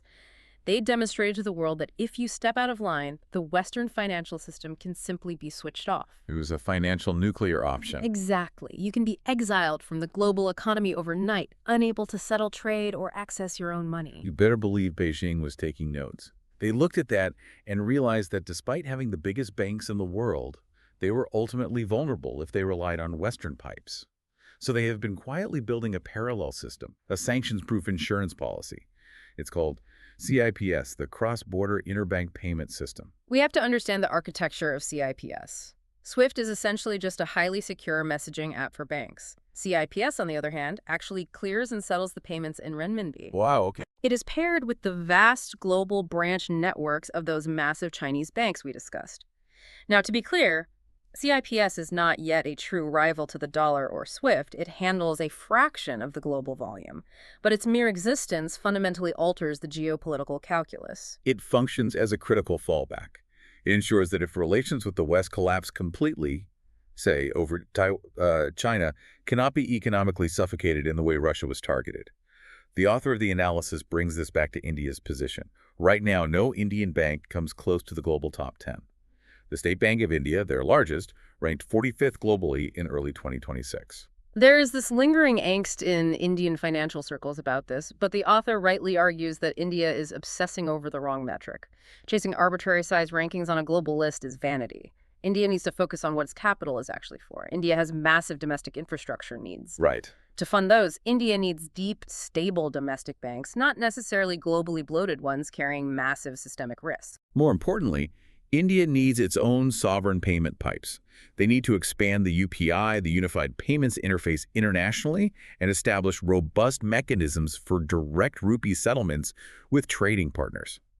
The main takeaway is that economic security in the 21st century means ensuring your economy cannot be shut off by a foreign entity flipping a switch in Washington or Brussels. It's about structural sovereignty. And that desire for structural sovereignty extends perfectly into the next domain, technology, specifically artificial intelligence.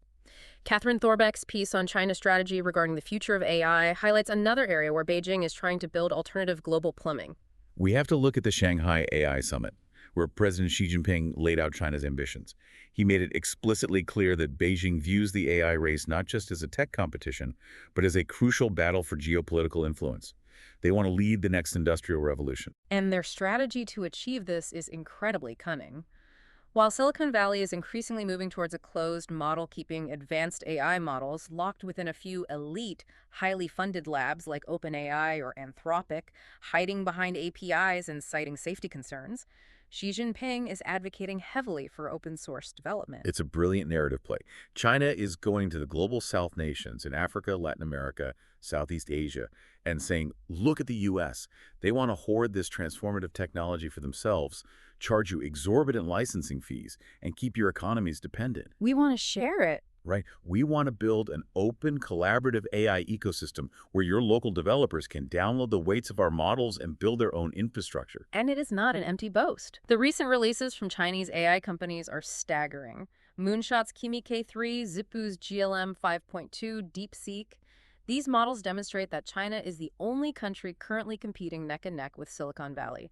They are matching, and in some specific coding and reasoning benchmarks, beating their U.S. rivals. The geopolitical implications of this are massive. The U.S. has these tech giants with astronomical valuations, based entirely on the premise that they will be the toll collectors of the AI age. If China aggressively pushes cheap, highly capable, open source AI globally, they severely undercut the American business model. Xi Jinping's vision is that AI is a general-purpose technology. Think of it like electricity or the steam engine. Electricity isn't just one standalone product. It's an infrastructure that makes every single other industry, from manufacturing to agriculture to medicine, more efficient. Geopolitical power in the 21st century will belong to the country that successfully diffuses this technology most widely and deeply across its economy and the global economy. I see a massive internal risk for China here, though. Let me push back on the viability of this strategy. It reminds me exactly of what happened with the electric vehicle market. Oh, the EV price war. Yeah. China pushed so hard on EVs, the state heavily subsidized the industry, they created massive overcapacity, and triggered a brutal domestic price war where companies are bleeding money just to survive. If they do the same thing with AI, training multi-billion-dollar models and giving them away for free or dirt cheap to win global market share, how do these Chinese AI startups actually generate revenue? How do you sustain long-term investor confidence or even state funding if there's no clear path to profitability? That is the exact tightrope Beijing is walking. The domestic commercial pressure on these startups is immense. They are burning cash on compute. But geopolitically, the state is willing to absorb that loss if it means the open source narrative wins favorability globally. It contrasts sharply with the political rhetoric coming out of Washington, which focuses heavily on export controls and containment, literally trying to ban the sale of advanced NVIDIA chips to China. There's an even more insidious trap here for the countries adopting this tech. Let's say the strategy works. The Global South, and maybe even European developers, adopt these highly capable free Chinese open source models as their default foundation.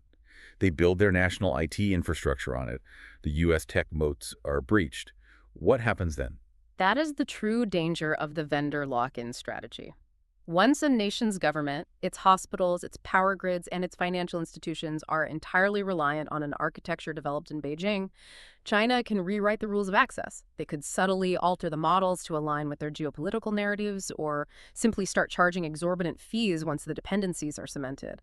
It is the ultimate Trojan horse, achieved not through restrictive contracts, but through initial, overwhelming generosity. But as we evaluate these grand geopolitical strategies, massive naval buildups, global financial networks, AI dominance, we must remember that external plumbing is utterly useless if a nation's internal foundation is rotting. A state can build all the external power it wants, but if its internal social contract fails, it collapses from within. We have to ground all of this high-level strategy in the human reality. And that requires us to look at the internal crises of youth, alienation, and state failure, focusing specifically on South Asia. We often hear that demographics are destiny. A young population is supposed to be a massive economic dividend. But the statistics coming out of Pakistan regarding their Gen Z population are chilling. The data presented by Rouj Wahid-Dar paints a picture of a generation that is being structurally abandoned. Let's look at the educational reality. Nearly 75% of youth between the ages of 15 and 29 in Pakistan are not enrolled in any formal education program. Roughly 25% remain completely illiterate. Think about the mechanics of a modern economy. 1 in 4 young people cannot read. And it gets worse when you look at practical skills. About 90% of young Pakistanis have never received any vocational, technical, or professional training. So how do they survive?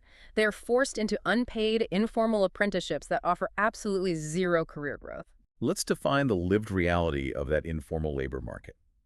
Only 20% of youth are in formal, paid work. The vast majority are absorbed by informal agriculture, brick kilns, or small, unregistered private businesses. Over 80% work without a written contract. That means they have no legal protections, no healthcare benefits, no security, and no recourse if they are abused. A quarter of them are surviving day to day on daily cash wages. And the conditions of that work are brutal. More than 75% work past the legal 48-hour work week. Some are working up to 98 hours a week. That is 14 hours a day, 7 days a week. And yet, despite that crushing labor, 94% earn less than the minimum wage, which is just 37,000 rupees per month. They face delayed wages, physical and verbal abuse. They're trapped in a cycle of extreme exploitation. We also have to highlight the severe gender disparities.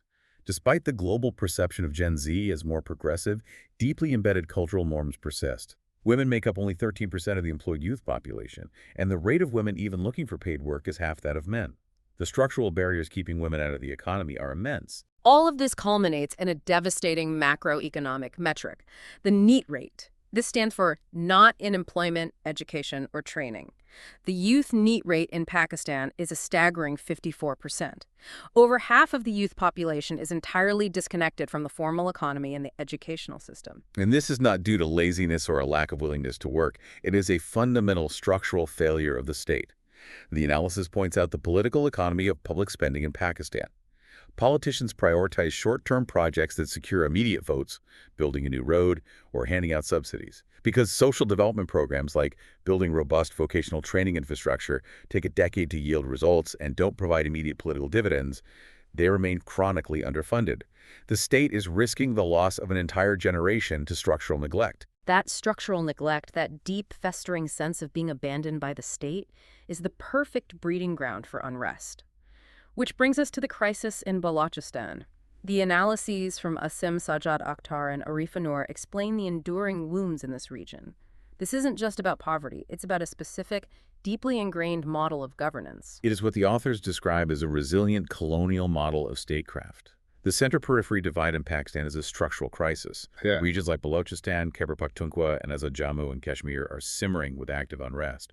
And crucially, Akhtar argues this cannot simply be dismissed or blamed on a foreign hand, as is often the reflex of the state. The core mechanical issue is that the state treats the people in these peripheries not as enfranchised citizens entitled to constitutional rights and accountability, but as subjects to be managed. It's a carrot-and-stick approach. The center deals with pliable local elites and uses force against everyone else. And the analysis makes a brilliant point. This class logic of power exists even within the dominant province of Punjab, where landless peasants and urban slum dwellers face the exact same marginalization by the ruling elite. The clearest manifestation of this colonial statecraft is economic extraction. Let's look at the mechanics of Sui gas. Natural gas has been extracted from the Sui gas fields in the Darabukti district of Balochistan since the 1950s. The state laid pipelines from Balochistan straight into Punjab and Sindh. That gas literally powered the industrialization and textile boom of mainland Pakistan. Yet today, Darabukti remains one of the poorest, most underdeveloped districts in the entire country. The locals whose land the gas comes from are forced to burn firewood for heat. It's a staggering structural injustice. And it's not just gas. The pattern extends to copper and gold, marine assets along the Makran coast, timber, and vital water flows from Gilgit-Baltistan. People in the center often argue that these peripheral regions are a financial burden on the state, heavily subsidized by the federal budget. But that argument entirely ignores the massive, decades-long transfer of natural resources and cheap labor from the periphery to the center. And the political attempts at reform have been largely superficial. The 18th Amendment to the Constitution attempted to redress some power imbalances by devolving authority to the provinces. But a legal amendment passed in Islamabad cannot overnight dismantle a deeply entrenched colonial-era class logic on the ground. The state's approach to development, building roads, dams, ports like Wadar, is often done without local consultation. It degrades fragile local ecologies and fuels anxieties that the region is just being prepared for further extraction by outsiders. Which leads directly to the violence we are seeing. Arifa Noor's piece highlights how this festering crisis has resulted in continuous violence for 20 years. The statistics from the Institute of Regional Studies are alarming. While insurgent attacks in Khyber Pakhtunkhwa actually dropped by 57% in the first quarter of 2026, they skyrocketed by 84% in Balochistan. State authority outside of a few heavily fortified garrison towns has virtually vanished. Furthermore, the government and military have now publicly acknowledged that terrorist organizations, specifically the Tehrik-i-Taliban Pakistan, the TTP, are firmly established and active in the Pakhtun regions of Balochistan. The security dynamic is complex, overlapping with ethno-nationalist separatism, and it is deteriorating rapidly. But how does the state react to these major tragedies, these attacks on police posts and convoys? It's formalistic. Routine condemnations, vows to defeat the terrorists, standard public relations. There's no debate in parliament about strategic failures, no empathy for the local populations caught in the crossfire, no genuine political dialogue. This state relies entirely on harsh prison sentences, enforced disappearances, and kinetic military violence, which clearly isn't resolving the root cause. This creates immense public anger. Local citizens feel betrayed and abandoned by the institutions meant to protect them. Noor notes that protesters allege ill-equipped policemen were left to die during recent attacks without backup, and families were forced to retrieve the bodies of martyred officers with zero official assistance. This apathy is plummeting the morale of local law enforcement, leading to mass reports of police resignations. And because the government fails to provide transparent information or address these grievances publicly, it creates a massive narrative vacuum. And what fills a vacuum? Conspiracy theories. Many locals have become convinced that the state is intentionally allowing the security situation to deteriorate as a pretext to confiscate local land for military bases or corporate mining. When trust in the state evaporates entirely, reality becomes whatever people fear the most. To understand how to break this cycle, we have to look at Asif Mahmoud's framework of the three-phase problem. He argues that terrorism in Balochistan cannot be solved by military force alone because violence is only one dimension. The problem exists in three distinct phases: pre-terrorism, terrorism, and post-terrorism. They must all be addressed simultaneously. Let's break down the mechanics of those phases. The pre-terrorism phase is the narrative phase. Before any bullets are fired, political sympathizers, academics, and media facilitators build a narrative portraying the state as an absolute oppressor and terrorists as desperate victims. They weaponize historical grievances to effectively justify militancy in the minds of vulnerable youth. Then you have the terrorism phase, the kinetic action. Mahmoud argues that any group taking up arms against the state must face immediate, decisive, and firm military action. But that kinetic response alone is insufficient because it leads immediately into the post-terrorism phase. After an attack, public debate is often intentionally diverted by sympathizers to question the state's sacrifices or invoke human rights solely to shield terrorists from prosecution, destroying national resolve and confusing the public. So the military handles the kinetic phase on the battlefield, but the political leadership, the parliament, the civilian institutions, they have completely failed to engage in the pre and post phases. They have failed in the battle of ideas to produce a compelling, empathetic counter-narrative to separatist propaganda. And as Mahmoud notes, just throwing money at the problem or offering simple, patronizing initiatives like reserving a few university seats isn't enough. The province needs genuine structural power sharing. And this failure in the battle of ideas is most critical when you look at the shifting demographic landscape we discussed earlier. The traditional political monopoly of tribal chiefs and nawabs, the electables that the state has always relied on to manage the periphery, is fading. Social media has entirely transformed the political consciousness of the younger generation. You have a youth population that is economically excluded, highly frustrated, and deeply influenced by the digital world. Yet, the state's political conversation still revolves around brokering deals with traditional tribal elders. The state is ignoring the most critical constituency in the province. The real battleground for influence is in the colleges and universities. How can a state win that battle of ideas when it refuses to even speak the language of its youth, treating them as subjects rather than citizens? It can't. And that alienation is not just driven by economic deprivation, it is fueled by how institutions engage with or fail to engage with their citizens. And this brings us to a global phenomenon, how institutions, from the media to the government, are increasingly operating with impunity, weaponizing policies and rhetoric without accountability. We are going to look at two distinct examples from opposite sides of the world that illustrate this trend perfectly. Let's start in India, looking at the outrage machine fueled by the media and political opportunists. The source discusses the intense public backlash surrounding actor Amir Khan's recent third marriage to entrepreneur Gary Spratt. This incident serves as a microcosm of a much larger shift in Indian society. Amir Khan faced simultaneous fierce attacks from two entirely different ends of the spectrum: the Hindu right, who immediately cried love jihad, and conservative Muslim clerics who issued a public fatwa against him. The author of the column brilliantly deconstructs the incredible irony and legal inconsistency of these attacks. Let's start with the love jihad claims. We need to look at the mechanics of Indian marriage law. All three of Amir Khan's marriages, in 1986 to Reena Dutta, in 2005 to Kiran Rao, and now in 2026 to Gary Spratt, were conducted under India's civil laws, specifically the Special Marriage Act of 1954. This act was specifically designed to allow interfaith marriages without requiring either party to renounce their religion. There were zero religious conversions involved in any of Khan's marriages. By applying the love jihad label to a civil marriage with no conversion, the term is entirely stripped of its original purported focus on coercion or deception. It becomes glaringly evident that it is simply being used as a blanket condemnation of a prominent Muslim man's personal choices, regardless of the legal reality or the agency of the women involved. And the irony on the other side is just as deep. The conservative Muslim clerics issued a public fatwa condemning the marriage, but a fatwa, in its traditional theological mechanics, is a private legal opinion requested by an individual seeking personal religious guidance. So, who requested this highly public fatwa against a movie star? The author notes the sheer hypocrisy. The clerics likely would not have objected if Khan's previous wives had converted to Islam and he practiced polygamy. Their outrage stems from him respecting their independent faiths under civil law. Furthermore, from a strict theological standpoint, the fatwa is legally paradoxical. Gary Spratt is Christian. Under traditional Islamic jurisprudence, marrying a Christian woman is generally permissible, as they are considered al-Kitab, or people of the book. The religious foundation for the outrage is remarkably flimsy on both sides. The facts of Amir Khan's life haven't fundamentally changed. He had an interfaith marriage in 1986, he had one in 2005. The legal framework was exactly the same. So what changed between 1986 and 2026? It wasn't the facts, it was the landscape. The transformation of the media landscape is the core issue.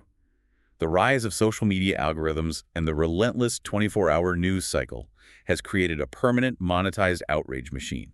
It takes the passive consumption of celebrity gossip and turns it into a real-time, nationwide public participation sport.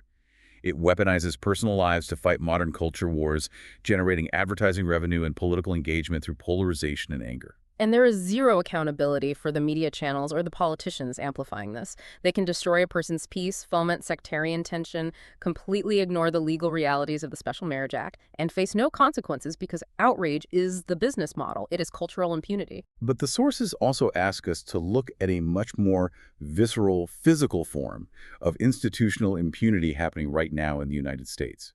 And before we dive into this, I want to be incredibly clear. We're neutrally reporting the claims and analysis made in Radley Balco's article regarding U.S. federal immigration enforcement. We're not endorsing a political side, but rather examining the legal and structural arguments presented in the source material about institutional power and accountability. Exactly. Balca's article focuses on immigration and customs enforcement, ICE, and the broader Department of Homeland Security. He argues that federal immigration agents have been operating with rapidly escalating force and violence, citing recent fatal shootings and altercations involving individuals like Joan Sebastian Guerrero in Maine and Lorenzo Salgado Araujo in Houston. The author details what he describes as reckless enforcement tactics. We are talking about initiating high-speed vehicle pursuits in residential areas, ramming cars, and firing weapons into moving vehicles. Tactics that many local police departments have banned because of the extreme danger to bystanders. He notes a specific incident where, following the death of Guerrero, DHS leadership briefly paused enforcement traffic stops to review safety procedures. But President Trump reportedly immediately intervened and reversed that decision, demanding aggressive tactics resume. The core structural argument Balco is making is about a complete lack of oversight and accountability. He alleges that the administration has shown minimal interest in investigating or prosecuting misconduct by its own officers. Furthermore, he claims they have actively resisted sharing evidence with local state authorities attempting to investigate these deaths, heavily promoting this idea that federal agents possess a form of overarching immunity from local laws. The article traces this behavior to the top levels of leadership. Balco accuses the administration of intentionally lowering hiring and training standards for DHS personnel to inflate their ranks quickly. Moreover, he points to the rhetoric used by top officials, claiming they use explicitly dehumanizing language to falsely portray the vast majority of undocumented immigrants as dangerous criminals, thereby providing a psychological justification for extreme enforcement measures on the ground. So, if a federal agency is operating with this alleged level of impunity, what are the actual mechanics for accountability? How does a citizen or a state check that power? Balco outlines a few paths, but highlights how blocked they are. One path is state-level criminal prosecution. We are seeing local prosecutors, like in Minneapolis, attempting to bring state criminal charges against federal officers involved in fatal incidents. But the legal and structural hurdles are immense.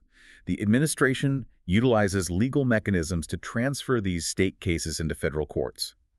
Once in federal court, federal agents have significant protections, including arguments of supremacy clause immunity, which essentially argues they cannot be prosecuted by a state for carrying out their federal duties. Additionally, Balco reports that the president has promised blanket pardons for federal officials before leaving office, which would effectively nullify any criminal convictions anyway. Because criminal avenues are so obstructed, and the Supreme Court has historically made it very difficult to sue federal agents directly for constitutional violations under what are known as Bivens actions, Balco argues the most viable path is civil liability reform through Congress. If the political dynamics shift in upcoming elections, he suggests Congress holds the ultimate power to alter civil liability laws. He specifically points to amending statutes like the Federal Tort Claims Act. The FTCA currently makes the federal government, not the individual officer, liable for certain torts, and it has massive exceptions. Belko suggests legislation that wouldn't just strip away qualified immunity to allow individuals to sue the agencies for wrongful deaths. He wants to go a step further and target the top policymakers. He names figures like Stephen Miller, Tom Homan, and Mark Wayne Mullen, arguing that Congress should amend traditional liability exemptions to hold the architects of these policies personally and financially liable for the outcomes of those policies on the ground. If an executive orders a policy that directly results in reckless deaths, Balco argues they should not be shielded by sovereign immunity. If we step back and look at the whole picture, the outrage machine in India, the colonial statecraft in Pakistan, the alleged impunity of ICE in the U.S., we are witnessing a global trend. We are seeing state and social powers operating with a dangerous lack of traditional checks and balances. Whether it's a politician utilizing an algorithm to generate a mob, a state ignoring the constitutional rights of its peripheral citizens, or an executive branch shielding its agents from judicial review, the institutions designed to protect citizens are increasingly operating outside the bounds of accountability. It is a profound structural shift. We are moving away from systems of mutual accountability towards systems of centralized, insulated power. And this brings us full circle to the mission of our deep dive today. We have to look at the tectonic plates. We started by looking at the democratization of violence with improvised drone swarms in the jungles of Myanmar, watching how quickly state power adapted to strip that capability away and reassert its monopoly on violence. We looked at the immense, slow-moving vulnerability of India's naval power compared to China's industrial shipbuilding might, highlighting the terrifying gap between political rhetoric and actual physical procurement. We peered into the invisible financial plumbing China is building with CIPS to insulate itself from Western sanctions, and their brilliant, risky gambit to dominate the global AI architecture through open-source proliferation. We then grounded all of this grand strategy in the human reality of South Asia, examining how the structural neglect of Pakistan's Gen Z and the colonial extraction in Balochistan are fueling deep, enduring internal crises that no amount of military force can solve. And finally, we saw how unaccountable institutions, from media ecosystems to federal enforcement agencies, exacerbate this alienation globally. Being well-informed isn't just knowing these things happened. It's understanding how they are all interconnected symptoms of a rapidly shifting global order. It's understanding the mechanics of how a 3D printed drone bypasses sanctions, how a delayed submarine contract shifts a balance of power, how a fatwa is legally constructed, and how federal immunity actually functions in a courtroom. It's seeing the tectonic plates moving beneath the waves. And as we conclude, I want to leave our listeners with a final thought to mull over, building on all the sources we've discussed today. Throughout all these analyses, we see power becoming more centralized and less accountable to the individual. We see black box, open source AI models that could dictate global economies without oversight. We see impenetrable financial plumbing designed specifically to bypass international scrutiny. We see domestic agencies operating with claims of absolute immunity. If the defining struggle of the 20th century was ideological, the struggle between nation states, is the defining struggle of the 21st century going to be fundamentally different? Will it be the struggle between the individual citizen and the increasingly opaque, unaccountable structural plumbing of the state itself? How does the average citizen maintain a sense of agency in a world where the levers of power, whether algorithmic, financial, or legal, are buried so deep they can barely be seen? That is the question we all need to be asking as we navigate this new era.